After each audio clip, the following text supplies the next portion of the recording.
ഞാൻ ഈ ഇലക്ഷൻ നിൽക്കുന്ന സമയത്ത് ഒരു ചെറിയ റിസർച്ച് നടത്തിയായിരുന്നു. ഇത് എന്താണ് സംഭവം, ബോർഡിൽ നമ്മളുടെ റോൾ എന്താണ്, ബോർഡ് എന്താണ് ചെയ്യുന്നത്, നമുക്ക് പബ്ലിക് സർവീസ് ആണോ എന്നുള്ളതൊക്കെ. പക്ഷെ നമ്മളതെല്ലാം ആ ഒരു തെറ്റിദ്ധാരണ നമുക്ക് അതൊന്നും ക്ലിയർ അല്ല എന്ന് പിന്നീട് മനസ്സിലായി. പൊട്ടിപ്പുറപ്പെട്ടു. ഒരുപാട് നേഴ്സുമാർ സപ്പോർട്ട് ചെയ്തു. സത്യം പറഞ്ഞാൽ ഞാൻ ജോലി ചെയ്യുന്ന ഡിപ്പാർട്ട്മെൻറ്റിൽ വലിയ പ്രശ്നങ്ങളൊന്നും ഇല്ലായിരുന്നു. പക്ഷേ കൂട്ടത്തിലൊരു കുഞ്ഞ് മരിച്ചപ്പോൾ ആ ഒരു നേഴ്സ് എന്നുള്ളൊരു ഫീലിങ്ങിൽ നമ്മൾ ഇടയ്ക്ക് പുറത്ത് ചാടി അന്ന് സമരം ചെയ്തു. സമരത്തിൻ്റെ ഏറ്റവും ഫ്രണ്ടിൽ നിന്നു.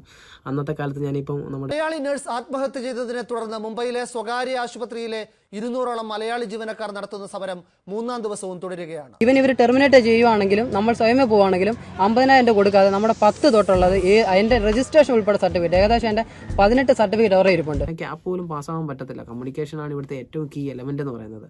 നമ്മൾ MSc നേഴ്സാണോ, നമ്മൾ PhD എടുത്തിട്ടുണ്ടോ എന്നുള്ളതല്ല. ഇവിടെ ഇംഗ്ലീഷാണ് മെയിൻ. അപ്പോൾ ഇംഗ്ലീഷിൽ നമ്മൾ എത്രത്തോളം പ്രാക്ടീസ് ചെയ്യുന്നു, എത്രത്തോളം നമ്മൾ ഹാർഡ് വർക്ക് ചെയ്യുന്നു, അത്രത്തോളം നമുക്കത് ബെനിഫിറ്റിന് എടുത്തതിന് ശേഷം ആ സെൻറ്റേഴ്സിൽ ഏറ്റവും എയർലിയസ്റ്റ് ആയിട്ടുള്ള ഡേറ്റ് എവിടേക്കാണെന്ന് നോക്കിയിട്ട് നമ്മുടെ കൺവീനിയൻ്റ് അനുസരിച്ചുള്ളൊരു ഡേറ്റ് ചൂസ് ചെയ്യുന്ന അവൈലബിൾ ആയിട്ടുള്ള ഒരു ഡേറ്റ് ചൂസ് ചെയ്ത് ആ സെൻറ്റർ നമുക്ക് പിക്ക് ചെയ്യാനായിട്ട് സാധിക്കും. പ്രിപ്പയർ ചെയ്തിട്ട് പോവുക, നല്ല രീതിയിൽ പഠിച്ച് ന്യൂസിലൻഡിൻ്റെ കാര്യങ്ങളും മനസ്സിലാക്കി, മെഡിക്കേഷൻ ബേസിക് ആയിട്ടുള്ള കാര്യങ്ങളും മനസ്സിലാക്കിയിട്ട് എക്സാമിനേഷൻ അപ്പിയർ ചെയ്യുക.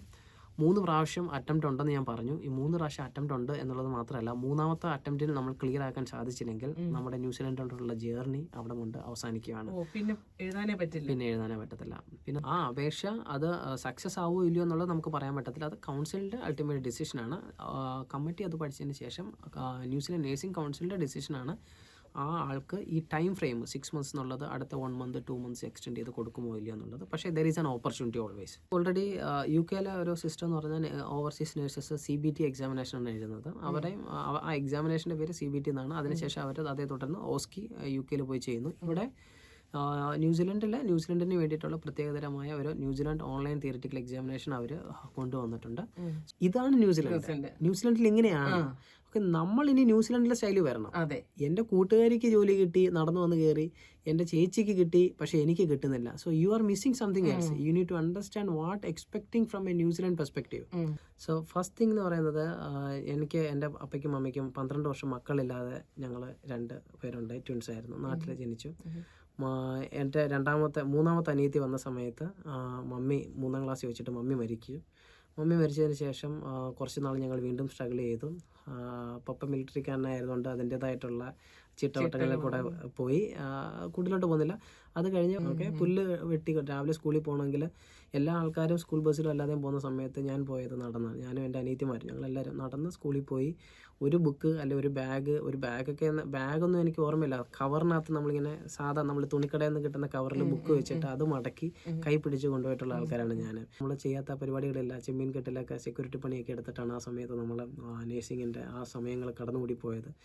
ഈവൻ നമ്മുടെ ഫ്രണ്ട്സും അങ്ങനെ പല ആൾക്കാർ എന്നെ നാട്ടിൽ നിന്നൊക്കെ ഒത്തിരി പേര് സപ്പോർട്ട് ചെയ്തിട്ടുണ്ട്. അവർക്ക് ഇപ്പോഴും എന്നെ കാണുമ്പോൾ ഒത്തിരി അഭിമാനത്തോടെ സ്നേഹത്തോടെ പറയുന്നുണ്ട്. എനിക്ക് വണ്ടിക്കൂലിക്ക് പൈസയൊക്കെ തന്നെ അന്നത്തെ 500 രൂപയൊക്കെ കിട്ടുമ്പോൾ നമ്മൾ ഭയങ്കര ഹാപ്പിയാണ്. അങ്ങനെ ഒത്തിരി സ്ട്രഗിൾ ചെയ്ത് ഞാൻ എങ്ങനെയൊക്കെയോ ആദ്യത്തെ വർഷമൊക്കെ നേഴ്സിംഗിലെ 1-2 സബ്ജക്റ്റ് ക്ലിയർ ആക്കാൻ ബുദ്ധിമുട്ടുണ്ടായിട്ട് എനിക്ക് മനസ്സിലായി ഞാൻ ബുദ്ധിമുട്ടിലോട്ട് പോവാണെന്ന് മനസ്സിലായി. അങ്ങനെ വളരെ കഷ്ടപ്പെട്ട് നമ്മൾ എങ്ങനെയോ പഠിച്ച് അവസാനം നേഴ്സിംഗ് പാസ്സായി. മുന്നോട്ട് ദൈവം വരെ ഇങ്ങനെ നടത്തട്ടെ. നമ്മൾ നമ്മുടെ വിശ്വാസങ്ങളും നമ്മുടെ എത്തിക്സും മുറുകെ പിടിച്ച് ആൾക്കാരെ മാക്സിമം സപ്പോർട്ട് ചെയ്ത് പറഞ്ഞു കൊടുത്ത്. എല്ലാവരും എന്നോട് പറയാറുണ്ട് ഒത്തിരി സ്പൂൺ ഫീഡ് ആണെന്ന്. പക്ഷേ ഞാൻ അത്ര സ്പൂൺ ഫീഡ് ചെയ്യുന്ന ഒരു പക്ഷേ ഞാൻ വന്ന ബാക്ക്ഗ്രൗണ്ട് അങ്ങനെ ആയതായിരിക്കും. എൻ്റെ പഠിത്തം നിർത്തിയ സമയങ്ങൾ, പിന്നെ അത് കഴിഞ്ഞ് പഠിക്കാൻ പോയപ്പോൾ ആൾക്കാർ പറഞ്ഞു, നീ ഇനിയിപ്പോൾ നേഴ്സിംഗ് പഠിച്ചിട്ട് അങ്ങ് ഉണ്ടാക്കാൻ പോകല്ലേ, നിനക്ക് ലോൺ എടുത്ത് ആ കടബാധ്യതയും കൂടെ ആക്കി കുടുംബം മുടിക്കുക എന്നൊക്കെ പറഞ്ഞ ആൾക്കാരുണ്ട്. ആ പറഞ്ഞ നാട്ടിൽ തന്നെ ഞാൻ എൻ്റെ വീട് വെച്ചു. ആ പറഞ്ഞ നാട്ടിൽ തന്നെ ഞാൻ എൻ്റെ സ്ഥാപനം ഇട്ടു. ആ പറഞ്ഞ നാട്ടിൽ നിന്ന് തന്നെ കൊണ്ടുവരാൻ പറ്റുന്ന അത്രയും ആൾക്കാരെ ഞാൻ ഇപ്പോഴും കൊണ്ടുവന്നുകൊണ്ടിരിക്കുന്നു. ഇപ്പം നമ്മൾ നാട്ടിൽ ചെല്ലുമ്പോൾ നമ്മുടെ ആൾക്കാർ അല്ല നമ്മുടെ സുഹൃത്തുക്കൾ നമ്മളെ കാണുമ്പോൾ you did A great job. തിരിഞ്ഞു നോക്കുമ്പോൾ നമ്മുടെ കയ്യിൽ ഒന്നും ഇല്ലായിരുന്നു. നമ്മൾ നമ്മുടെ ലൈഫിൽ കൊടുത്ത ഇൻവെസ്റ്റ്മെൻറ്റ്, നമ്മൾ കൊടുത്ത ഹാർഡ് വർക്ക്, അത് നമുക്ക് ദൈവം തിരിച്ചു തന്നു.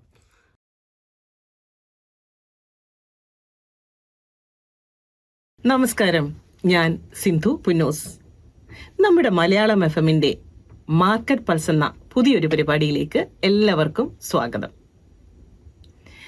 നമ്മൾ ശ്രോതാക്കൾ ആവശ്യപ്പെടുന്ന വിഷയങ്ങളെക്കുറിച്ച് അതാത് ഫീൽഡിൽ എക്സ്പെർട്ടീസ് ഉള്ള ആൾക്കാരാണ് മാർക്കറ്റ് പൾസ് എന്ന് പറഞ്ഞ നമ്മുടെ ഈ പരിപാടിയിൽ പങ്കെടുക്കുന്നത്. ഇന്ന് നമ്മളോടൊപ്പം ചേരുന്നത് ന്യൂസിലൻഡ് നേഴ്സിംഗ് കൗൺസിലിൽ ബോർഡ് മെമ്പറായി ഏപ്രിൽ 1 മുതൽ ഹെൽത്ത് മിനിസ്റ്റർ അപ്പോയിന്റ് ചെയ്യപ്പെട്ട ആദ്യ ഇന്ത്യക്കാരനും മലയാളിയുമായ ജിജോ ജോൺ ആണ്. സ്വാഗതം Jijo. Thank you so much for inviting me. അഭിനന്ദനങ്ങൾ മലയാളം FM-ന്റെ ഭാഗത്തു നിന്നും ആദ്യം തന്നെ. ഒത്തിരി സ്നേഹം. Thank you. ഈ ഒരു വിജയത്തിൽ എത്തി നിൽക്കുമ്പോൾ എന്തു തോന്നുന്നു?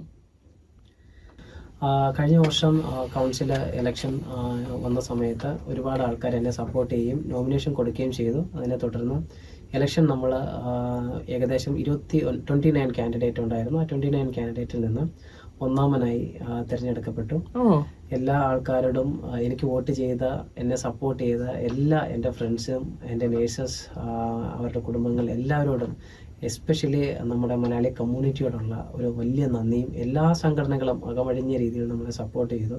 അതിൻ്റെ ഒരു വിജയമായിരുന്നു, ഒരു കൂട്ടായ്മയുടെ വിജയം തന്നെ ആയിരുന്നു അത്. കഴിഞ്ഞ നാളുകളിൽ ഒരുപാട് മലയാളികൾ ഇലക്ഷനിൽ നിൽക്കുകയും നമുക്ക് ഒരുപക്ഷെ അവിടെ എത്തിച്ചേരാൻ പറ്റിയിട്ടില്ലായിരുന്നു. ഈ വർഷം എന്തോ ദൈവത്തിൻ്റെ കൃപ കൊണ്ട് നമുക്ക് ഇലക്ഷൻ ജയിച്ചു. അങ്ങനെ ലാസ്റ്റ് ഏപ്രിൽ 1 മിനിസ്റ്ററുടെ ഗസറ്റ് അപ്പോയിൻമെൻറ്റ് വന്നു. അങ്ങനെ ഒഫീഷ്യലി നമുക്ക് ബോർഡ് മെമ്പറായിട്ട് ചാർജ് എടുക്കാൻ പറ്റി. എല്ലാവരോടുമുള്ള നന്ദി, സ്നേഹവും ഈ സമയത്ത് അറിയിക്കുന്നു. മുന്നോട്ടുള്ള സപ്പോർട്ടും നമ്മൾ പ്രതീക്ഷിക്കുകയും ചെയ്യുന്നു. ഞാൻ ഒരു കാര്യം നമ്മുടെ ഇൻ്റർവ്യൂ തുടങ്ങുന്നതിന് മുന്നേ പറഞ്ഞോട്ടെ. ഞാനിപ്പോൾ ഇവിടെ നിങ്ങളുടെ മുന്നിലിരിക്കുന്നതും സംസാരിക്കുന്നതും ബോർഡ് മെമ്പർ എന്നുള്ള നിലയിലല്ല, ഞാനൊരു സാധാരണ രജിസ്റ്റേർഡ് നേഴ്സ് എന്നുള്ള നിലയിലും ആണ് നമ്മൾ സംസാരിക്കുന്നത്. ബോർഡിലെ കാര്യങ്ങൾ അത് ബോർഡിൻ്റേതായിട്ടുള്ള റെസ്പോൺസിബിൾ ആയിട്ടുള്ള ആൾക്കാരും അല്ലെങ്കിൽ അതിൻ്റേതായിട്ടുള്ള ഒരു കോൺഫിഡൻഷ്യാലിറ്റി കീപ്പ് ചെയ്യേണ്ടതുണ്ട്. അതുമായിട്ട് എനിക്ക് കൂടുതൽ പറയാനൊരു പക്ഷേ ബുദ്ധിമുട്ടുണ്ടാവും. അതുകൊണ്ട് നമ്മൾ കോമൺ ആയിട്ടുള്ള കൗൺസിലിൻ്റെ കാര്യങ്ങൾ അല്ലെങ്കിൽ മുന്നോട്ടുള്ള നേഴ്സുമാരുടെ കാര്യങ്ങൾ, നമുക്കറിയാവുന്ന കാര്യങ്ങൾ പങ്കുവയ്ക്കാം. ഒരിക്കൽ കൂടി ഒത്തിരി സ്നേഹവും നന്ദിയും ഞാൻ ഈ സമയത്ത് അറിയിക്കുന്നു. Thank you so much. Thank you. Jijo കഴിഞ്ഞ ഒരു എപ്പിസോഡിൽ നമ്മളോടൊപ്പം ചേർന്നിട്ടുണ്ടായിരുന്നു. ഞാൻ മുൻപ് പറഞ്ഞതുപോലെ തന്നെ നമ്മുടെ ശ്രോതാക്കളുടെ ആവശ്യപ്രകാരമുള്ള ചോദ്യങ്ങൾക്ക് ഉത്തരം നൽകുകയാണ് ആ അവസരത്തിൽ ജിജോ ചെയ്തത്. ആ ബ്രോഡ്കാസ്റ്റിന് ശേഷം നമുക്ക് അനേകം ചോദ്യങ്ങൾ ന്യൂസിലൻഡിൽ നിന്നും ഇന്ത്യയിൽ നിന്നും മറ്റു രാജ്യങ്ങളിൽ നിന്നുമൊക്കെ ലഭിക്കുകയുണ്ടായി. അതിൻ്റെ വെളിച്ചത്തിലാണ് ജിജോയെ ഇന്ന് ഈ ഒരു എപ്പിസോഡിലേക്ക് ഞങ്ങൾ ക്ഷണിക്കുകയും ഒപ്പം തന്നെ നിങ്ങളുടെ വിജയത്തെക്കുറിച്ചും വിജയത്തിലേക്ക് നിങ്ങൾ ചുവടുവെച്ച ആ യാത്രയെക്കുറിച്ചുമൊക്കെ ശ്രോതാക്കൾക്ക് കേൾക്കാൻ താല്പര്യമുള്ളത് കൊണ്ടാണ് ഇന്നത്തെ നമ്മുടെ ഈ എപ്പിസോഡ് നമ്മൾ ചെയ്യുന്നത്. ജിജോ പറഞ്ഞു 29 കാൻഡിഡേറ്റ്സ് ഉണ്ടായിരുന്നു, അതിൽ നിന്നും വിജയിച്ച ആളാണ് ജിജോ എന്ന് പറയുന്നു. ജിജോയുടെ എന്തൊരു ക്വാളിറ്റി ആയിരിക്കും ജിജോയെ ഈ വിജയത്തിലേക്ക് എത്തിച്ചതെന്ന് ജിജോ വിശ്വസിക്കുന്നു? ഒരാള് എങ്ങനെ തോറ്റു അല്ലെങ്കിൽ എങ്ങനെ പരാജയപ്പെട്ടു എന്നുള്ളത് പറയാൻ വളരെ എളുപ്പമായിരിക്കും. അതിന് ഓൾറെഡി പഴയകാല സിനിമ നട ആൾക്കാരെല്ലാം അതിനൊരു പ്രത്യേക ഡെഫിനിഷൻ ഉണ്ടാക്കി വെച്ചിട്ടുണ്ട്. ജയിച്ചത് എന്തുകൊണ്ടാണെന്ന് ചോദിച്ചു കഴിഞ്ഞാൽ തീർച്ചയായിട്ടും ഒരു സംശയവുമില്ല, നമ്മളുടെ കമ്മ്യൂണിറ്റിയിൽ നിന്നുള്ള നമ്മുടെ നേഴ്സുമാരാണ് നമുക്ക് വോട്ട് ചെയ്യേണ്ടിയിരുന്നത്. അപ്പോൾ അവർ നമ്മളോട് കാണിച്ച ഒരു ആത്മാർത്ഥതയും വിശ്വസ്തതയും ഒരു കോൺഫിഡൻസും ആ സ്നേഹവും അതായിരുന്നു നമ്മുടെ ഏറ്റവും വലിയ ഒരു വിജയത്തിൻ്റെ അടിസ്ഥാനം. ഒരു പക്ഷേ നമ്മൾ കഴിഞ്ഞ വർഷങ്ങളിൽ 2-3 വർഷം കൊണ്ട് കുറച്ചധികമെങ്കിലും നേഴ്സുമാരുടെ ഹൃദയത്തിൽ കയറിപ്പറ്റാൻ സാധിച്ചു. അതിൽ ഞാൻ ഒത്തിരി അഭിമാനിക്കുന്നു. വലുതും ചെറുതുമായ പല കാര്യങ്ങളിൽ നമ്മൾ അവരുടെ ആവശ്യങ്ങളിൽ അവരുടെ കൂടെ നിന്ന് ചെയ്ത ആ ചെറിയ വലിയ കാര്യങ്ങൾ ഒരു പക്ഷേ അവരുടെ മനസ്സിനെ അല്ലെങ്കിൽ അവരുടെ ആ ഒരു കോൺഫിഡൻസിനെ ബൂസ്റ്റ് ചെയ്തേക്കാം. അത് അവരെൻ്റെ പേര് കണ്ടപ്പോൾ അല്ലെ എൻ്റെ ഫോട്ടോ കണ്ടപ്പോൾ ഇവൻ മലയാളിയാണ്, പയ്യൻ കൊള്ളാം എന്ന് തോന്നി. സത്യമായിട്ടും അവർ ആത്മാർത്ഥതയോടുകൂടി കുറേ ആൾക്കാർ ഇതിൻ്റെ പുറകിൽ പ്രവർത്തിച്ചിട്ടുണ്ട്, പേരെടുത്ത് പറയുന്നില്ല. അവരുടെ ആ ഒരു വോട്ട് വളരെ സക്സസ് ആയിട്ട് മാറി എന്ന് പറയേണ്ടിയിരിക്കുന്നു. തീർച്ചയായിട്ടും. എന്തുകൊണ്ടായിരിക്കും ഇതിനു മുൻപ് ഇന്ത്യക്കാരോ മലയാളികളോ ഇങ്ങനെയൊരു സ്ഥാനത്തെത്തിപ്പറ്റാൻ സാധിക്കാതിരുന്നത്? എന്തുകൊണ്ടായിരിക്കും? അവര് മത്സരിക്കാഞ്ഞത് കൊണ്ടാണോ? എന്താണ് ജിജോയ്ക്ക് തോന്നുന്നത്? ഇല്ല, എനിക്ക് തോന്നുന്നത് മുൻകാലങ്ങളിലും ആൾക്കാർ ഇലക്ഷന് നിന്നിട്ടുണ്ട്. ഞാൻ ഈ ഇലക്ഷൻ നിൽക്കുന്ന സമയത്ത് ഒരു ചെറിയ റിസർച്ച് നടത്തിയായിരുന്നു. ഇത് എന്താണ് സംഭവം, ബോർഡിൽ നമ്മളുടെ റോൾ എന്താണ്, ബോർഡ് എന്താണ് ചെയ്യുന്നത്, നമുക്ക് പബ്ലിക് സർവീസ് ആണോ എന്നുള്ളതൊക്കെ. പക്ഷെ ആ ഒരു തെറ്റിദ്ധാരണ നമുക്ക് അതൊന്നും ക്ലിയർ അല്ല എന്ന് പിന്നീട് മനസ്സിലായി. അങ്ങോട്ട് പോയ ഒരാളെ കണ്ടെത്താൻ പറ്റില്ലെങ്കിലും നിന്ന ആൾക്കാരെ കുറെ പേരെ ഞാൻ കണ്ടു. പക്ഷെ ആ സമയങ്ങളിലൊന്നും ഒരു പക്ഷേ നമ്മുടെ കമ്മ്യൂണിറ്റി മൈനർ ആയിരുന്നിരിക്കാം, അല്ലെങ്കിൽ ഒരു പക്ഷേ നമ്മൾ അത്രയും ഒരു റീച്ചിലോട്ട് നമ്മളെ പറ്റി ആൾക്കാർ അത്രയും സീരിയസ് ആയിട്ട് എടുക്കുകയോ അല്ലെങ്കിൽ ആൾക്കാർ ചർച്ച ചെയ്യപ്പെടുകയോ ഉണ്ടായിട്ടില്ലെന്ന് തോന്നുന്നു. എന്നെപ്പറ്റി പറയുകയാണെങ്കിൽ നമ്മൾ വന്ന സമയത്ത് ഒരുപാട് ശത്രുക്കളെയും മിത്രങ്ങളെയും ഒരേപോലെ ഉണ്ടാക്കി. അപ്പൊ ശത്രുക്കൾ തന്നെ നമ്മളെ പറ്റി കുറെ സംസാരിച്ചു, അങ്ങനെ തന്നെ കുറച്ച് പബ്ലിസിറ്റി കിട്ടി. ഇങ്ങനെ പല കാര്യങ്ങൾ കണക്റ്റഡ് ആണ്. നേരത്തെ നിന്ന ആൾക്കാർ, എനിക്ക് തോന്നുന്നത് ഒരു റീസൺ എന്ന് പറയുന്നത് ഒരു പക്ഷേ മൈനർ കമ്മ്യൂണിറ്റി ആയിരുന്നിരിക്കാം. മൈനർ കമ്മ്യൂണിറ്റിയിലുള്ള ആൾക്കാർ ഒരു പക്ഷേ സീരിയസ് ആയിട്ട് എടുത്ത് കാണത്തില്ല. ഈ സമയങ്ങളിൽ നമ്മുടെ ഇന്ത്യയിൽ നിന്നുള്ള ഒരാൾ ജയിക്കണമെന്ന് എല്ലാവരും ആഗ്രഹിച്ചിട്ടുണ്ടായിരിക്കും. ഒരാൾ മാത്രമാണ് ഇന്ത്യയിൽ നിന്ന് ആ സമയത്ത്. നമ്മുടെ റേഷ്യോ കൂടിയെന്നാണോ ജിജോയ്ക്ക് തോന്നുന്നത്? എനിക്ക് തോന്നുന്നത് മലയാളി കമ്മ്യൂണിറ്റി ഒരു വലിയൊരു നേഴ്സിംഗിന്റെ ബാക്ക്ഗ്രൗണ്ട് നോക്കുമ്പോൾ ഈ കഴിഞ്ഞ 2-3 വർഷങ്ങളിൽ നല്ല രീതിയിൽ ഒരു മൈഗ്രേഷൻ നടന്നിട്ടുണ്ട്. അത് ഒരു രീതിയിലല്ല വേറെ രീതിയിൽ ഇത് ഇമ്പാക്ട് ചെയ്തിട്ടുണ്ട്. സംശയമില്ലാത്തൊരു കാര്യമാണ്. പിന്നെ ആ ഇമ്പാക്ട് ചെയ്യുന്ന ഉപരി ആൾക്കാരെ അത് കണ്ട് അവരെ മെയിൽ നോക്കി കറക്റ്റായിട്ട് ഓൺലൈനിൽ വോട്ട് കിട്ടുക എന്നുള്ളത് ഒരു വലിയ സംഭവമാണ്. അവരുടെ ഒരു 10 മിനിറ്റ് ഒരു ദിവസത്തെ നമുക്ക് വേണ്ടി അവർ സ്പെൻഡ് ചെയ്ത് ഒരുപാട് ആൾക്കാരുടെ ആ ഒരു വോട്ടാണ് അവസാനം വിജയത്തിലോട്ട് എത്തിക്കുക. മനസ്സിലായി. ഈ ന്യൂസിലൻഡ് നേഴ്സിംഗ് കൗൺസിൽ എന്താണെന്ന് ഞങ്ങൾക്കൊന്ന് മനസ്സിലാക്കി തരാമോ? ന്യൂസിലൻഡ് നേഴ്സിംഗ് കൗൺസിൽ എന്ന് പറയുന്നത് പബ്ലിക്കിൻ്റെ സേഫ്റ്റിക്ക് വേണ്ടിയിട്ട് നേഴ്സസിനെ ഓതറൈസ്ഡ് ആയിട്ട് ലീഗലി പ്രൊട്ടക്റ്റ് ചെയ്യുന്ന, അതിൻ്റെ രജിസ്ട്രേഷൻസ് സപ്ലൈ ചെയ്യുന്ന, എഡ്യൂക്കേഷൻസ് ഇൻസ്റ്റിറ്റ്യൂഷനെ സപ്പോർട്ട് ചെയ്യുന്ന ഒരു സംഘടനയാണ്. പബ്ലിക്കിൻ്റെ സേഫ്റ്റിയാണ് അവരുടെ ഫസ്റ്റ് പ്രയോറിറ്റി. ന്യൂസിലൻഡിലെ ആൾക്കാരുടെ സേഫ്റ്റി, അതാണ് അവരുടെ പ്രയോറിറ്റി. അതിൻ്റെ ഒരു ഓർഗനൈസേഷനാണ് അവർ ബേസിക്കലി മെയിനായിട്ട് ചെയ്യുന്നത്. ഇത് 2-3 രീതിയിൽ പറഞ്ഞു കഴിഞ്ഞാൽ, ഒന്ന്, പുറത്തുനിന്ന് വരുന്നൊരു നേഴ്സസിനെ ന്യൂസിലൻഡിൻ്റെ നേഴ്സസിൻ്റെ രീതിയിലുള്ള സ്റ്റാൻഡേർഡ് ഉണ്ടോ, അവരുടെ ക്രെഡൻഷ്യൽസ് ചെക്ക് ചെയ്ത്, അവരുടെ ലീഗലി എല്ലാ കാര്യങ്ങളും ചെക്ക് ചെയ്ത്, he or she is safe to practise in New Zealand, അതിൻ്റെ വെരിഫിക്കേഷൻ അസസ്മെൻ്റ് എല്ലാം കഴിഞ്ഞതിന് ശേഷം സേഫ് ആണെങ്കിൽ ആ ആളെ നമ്മൾ വെൽക്കം ചെയ്തിട്ട് കൗൺസിൽ രജിസ്ട്രേഷൻ കൊടുക്കുന്നു. അതാണ് ഒരു സംഭവം. അതാണ് പ്രാഥമിക ഉത്തരവാദിത്വം. രണ്ടാമത്, നിലവിൽ ന്യൂസിലൻഡിൽ വർക്ക് ചെയ്തുകൊണ്ടിരിക്കുന്ന ഓരോ നേഴ്സസിനും അവരുടെ കോമ്പിറ്റൻസി റെഗുലറായിട്ട് ചെക്ക് ചെയ്യുക, അവരുടെ കാര്യങ്ങൾ ഫോളോ അപ്പ് ചെയ്തിട്ട് എല്ലാ വർഷവും കൃത്യമായിട്ട് ആനുവൽ പ്രാക്ടീസിങ് സർട്ടിഫിക്കറ്റ് എന്ന് പറയും, ആ ലൈസൻസ് റിന്യൂ ചെയ്ത് കൊടുക്കുക. അതോടൊപ്പം തന്നെ ഒരുപാട് നേഴ്സിംഗ് ഇൻസ്റ്റിറ്റ്യൂഷൻസ് ഉണ്ട്. നേഴ്സിംഗ് പഠിക്കുന്ന അതിൻ്റെ സിലബസുകൾ, അല്ലെങ്കിൽ അവരുടെ ഓരോ കാര്യങ്ങൾ, 3 വർഷത്തെ അല്ലെ 4 വർഷത്തെ കോഴ്സുകൾ, നേഴ്സ് പ്രാക്ടീഷണർ, അങ്ങനെ എഡ്യൂക്കേഷൻ റിലേറ്റഡ് ആയിട്ടുള്ളൊരു ഗ്രോത്തിനെ സപ്പോർട്ട് ചെയ്യുകയും അതിൻ്റെ പോളിസീസ് കൃത്യമായിട്ട് ഇംപ്ലിമെൻ്റ് ചെയ്യുകയും ചെയ്ത് മോണിറ്റർ ചെയ്യുന്ന ഒരു സംഘടനയാണ്. ഇതെല്ലാം ചെയ്യുന്നത് എന്തിനാണെന്ന് ചോദിച്ചു കഴിഞ്ഞാൽ, to make a sustainable stability for public health safety. വളരെ ക്ലിയർ ആയിട്ടുള്ളൊരു എക്സ്പ്ലനേഷനാണ് ജിജോ അതിനകത്ത് ഞങ്ങൾക്ക് മനസ്സിലാക്കി തരാനായിട്ട് എക്സ്പ്ലെയിൻ ചെയ്തത്. ഇപ്പോൾ തിരഞ്ഞെടുക്കപ്പെട്ടു, 2023 ഉണ്ടായ ഇലക്ഷനിൽ തിരഞ്ഞെടുക്കപ്പെട്ടു. എത്ര നാളത്തേനാണ് ഇതിന്റെ കാലാവധി ജിജോ ബോർഡ് മെമ്പറായിട്ടിരിക്കാനായിട്ട്? നമുക്ക് ഇപ്പോൾ നിലവിൽ 3 വർഷത്തേക്കാണ് നമ്മൾ ഈ ഒരു കാലാവധി ഉള്ളത്. പിന്നീട് വേണമെങ്കിൽ നമുക്ക് അടുത്ത 3 വർഷം കഴിയുന്ന സമയത്ത് ഇലക്ഷൻ വരുമ്പോൾ നമുക്ക് വീണ്ടും വേണമെങ്കിൽ ഇലക്ഷന് നിൽക്കാം. ഇലക്ഷൻ നിന്ന് ജയിച്ചാൽ വീണ്ടും നമുക്ക് കണ്ടിന്യൂ ചെയ്യാം. നമുക്ക് ലഭിച്ച കുറച്ച് ചോദ്യങ്ങളുടെ അടിസ്ഥാനത്തിൽ ഉള്ള കുറച്ച് ചോദ്യങ്ങളാണ് എനിക്കിനിയും ജിജോയോട് ചോദിക്കാനുള്ളത്. കഴിഞ്ഞ പ്രാവശ്യം നമ്മൾ പറഞ്ഞു ക്യാപ് സിസ്റ്റം മാറിയിട്ട് ഓസ്കിയിലേക്ക് വന്നു എന്നുള്ളത്. നിലവിൽ എവിടേക്കാണ് സെന്റേഴ്സ്? അന്ന് നമുക്ക് പറയാൻ സാധിച്ചിരുന്നില്ല, അന്ന് അനൗൺസ് ചെയ്തിരുന്നില്ല എന്നാണ് ഞാൻ മനസ്സിലാക്കുന്നത്. അതേക്കുറിച്ച് എന്തെങ്കിലും അറിവായിട്ടുണ്ടോ, പറയാൻ പറ്റുമോ? കൗൺസിൽ ഓൾറെഡി അവരുടെ വെബ്സൈറ്റിൽ അനൗൺസ് ചെയ്തിട്ടുണ്ട് കുറച്ചായിട്ട്. ഇപ്പം അത് എല്ലാ ആൾക്കാരും സോഷ്യൽ മീഡിയ വഴി അല്ലാതെ ഇതൊക്കെ ഷെയർ ചെയ്തിട്ടുണ്ട്. ഒന്നുകൂടെ പറയാം, ക്യാപ്പിനെ റീപ്ലേസ് ചെയ്തേക്കുന്ന 2 സിസ്റ്റത്തിലോട്ടാണ്. ഒന്ന് ഓൺലൈൻ തിയറിറ്റിക്കൽ എക്സാമിനേഷനും, 2 ഓസ്കി എക്സാമിനേഷനും. ഓൺലൈൻ തിയറിറ്റിക്കൽ എക്സാമിനേഷൻ നടക്കുന്നത് പിയേഴ്സൺ ന്യൂസ് സെൻറ്ററിൽ വെച്ചിട്ടാണ്. നമുക്ക് നമ്മുടെ ലോകത്തിൻ്റെ പല സ്ഥലങ്ങളിൽ ഇരുന്ന് നമുക്കിത് എഴുതാൻ പറ്റും. എന്നാൽ എല്ലാ സെൻറ്ററുകളിലും ഈ എക്സാമിനേഷൻ ഉണ്ടോ എന്ന് ചോദിച്ചു കഴിഞ്ഞാൽ കൃത്യമായിട്ട് ഉത്തരം ഇപ്പം പറയാൻ സാധിക്കില്ല.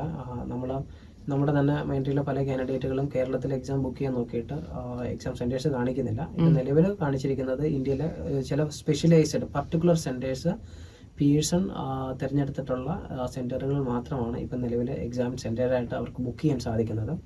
ഓൺലൈനിൽ സെർച്ച് ചെയ്ത് അവർക്ക് കണ്ടുപിടിക്കാം. ഓൺലൈൻ സെർച്ച് ചെയ്യുകയല്ല, ഇവരുടെ എല്ലാം IQൻ്റെ പ്രൊഫൈൽ കാണും. പ്രൊഫൈലിൽ നിന്ന് അവർ ഓൺസ് അസസ്മെന്റ് കംപ്ലീറ്റ് ആയി കഴിഞ്ഞാൽ എക്സാമിനേഷൻ്റെ ലിങ്കിലോട്ടാണ്, ആ പിയേഴ്സൻ്റെ ലിങ്കിലോട്ട് നമുക്ക് പോകാനായിട്ട് സാധിക്കും. ആ ലിങ്കിൽ ക്ലിക്ക് ചെയ്യുമ്പോൾ നമ്മളുടെ അഡ്രസ്സ് നമ്മൾ എന്താണോ IQN പ്രൊഫൈലിൽ കൊടുത്തേക്കുന്നത് ആ അഡ്രസ്സിന് ഏറ്റവും ക്ലോസ് ആയിട്ടുള്ള ഒരു ഓർഡറിൽ അവർ എക്സാമിനേഷൻ സെൻറ്റേഴ്സ് കാണിക്കും. നമുക്ക് ആദ്യത്തെ നമുക്ക് ഏറ്റവും ഇഷ്ടപ്പെട്ട 3 സെൻറ്റേഴ്സ് നമുക്ക് തിരഞ്ഞെടുക്കാൻ പറ്റും.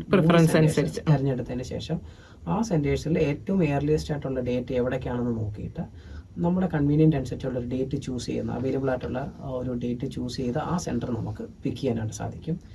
എല്ലായിടത്തും എന്തുകൊണ്ടാണ് ഇല്ലാത്തതെന്ന് ചോദിച്ചു കഴിഞ്ഞാൽ അതിന് കൃത്യമായ ഒരു മറുപടി ഇപ്പം പറയാൻ സാധിക്കുകയില്ല. ഒരു പക്ഷേ സേഫ്റ്റി അല്ലെങ്കിൽ ക്വാളിറ്റി ചെക്കിൻ്റെ ഭാഗമായിട്ടായിരിക്കാം. അത് പിയേഴ്സൺ ആണ്, ന്യൂസിലൻഡ് നേഴ്സിംഗ് കൗൺസിൽ, അത് അവരുടെ ഇതാണ്. ഒരു പക്ഷേ കൂടുതൽ സെൻറ്ററുകൾ ഭാവിയിൽ വന്നേക്കാം. ഇപ്പം നിലവിൽ നമുക്ക് വളരെ മിനിമൽ കുറച്ച് സെൻറ്റേഴ്സുകൾ മാത്രമാണ് കാണിക്കുന്നത്. ന്യൂസിലൻഡിൽ പക്ഷേ ഓക്ലൻഡിലൊക്കെ 2-3 സെൻറ്ററുകളുണ്ട്. ഓക്ലൻഡിൽ തന്നെ നമുക്ക് 3 സെൻറ്ററുകൾ അവൈലബിൾ ആണ്. ഓക്ലൻഡ് പുറത്ത് വെല്ലിംഗ്ടണിൽ അവൈലബിൾ ഉണ്ട്. അങ്ങനെ പല ലൊക്കേഷൻസ് അവൈലബിൾ ഉണ്ട്. നമ്മുടെ ആ പ്രൊഫൈലിൽ കയറി സെർച്ച് ചെയ്യുന്ന സമയത്ത് ഏറ്റവും ക്ലോസ് ആയിട്ടുള്ള സെൻറ്റർ, അല്ലെങ്കിൽ നമുക്ക് അവിടെ അഡ്രസ്സ് നമുക്ക് അടിച്ചു കൊടുക്കാം, അല്ലെങ്കിൽ നമുക്ക് പോകേണ്ടുന്ന സ്ഥലം അല്ലെങ്കിൽ ഏത് സ്റ്റേറ്റാണ് നമ്മൾ പ്രിഫർ ചെയ്യുന്നുള്ളത് നമ്മൾ കൊടുത്തതിന് ശേഷം അവിടെ എക്സാം എഴുതാനുള്ള ഡേറ്റ് ഉണ്ടോ ഇല്ലയോ എന്നുള്ളത് നോക്കുക.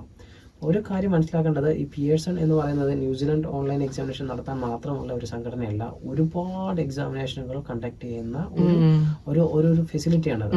അവിടെ NCLEX നടക്കുന്നുണ്ട്, ബാക്കി ഗൾഫ് കൺട്രിയുടെ online examination, DHA, MOH, Prometric, ഇങ്ങനെ പല തരത്തിലുള്ള എക്സാമിനേഷൻ നടക്കുന്നുണ്ട്. അങ്ങനെ പല സെന്റേഴ്സും ബിസിയാണ്.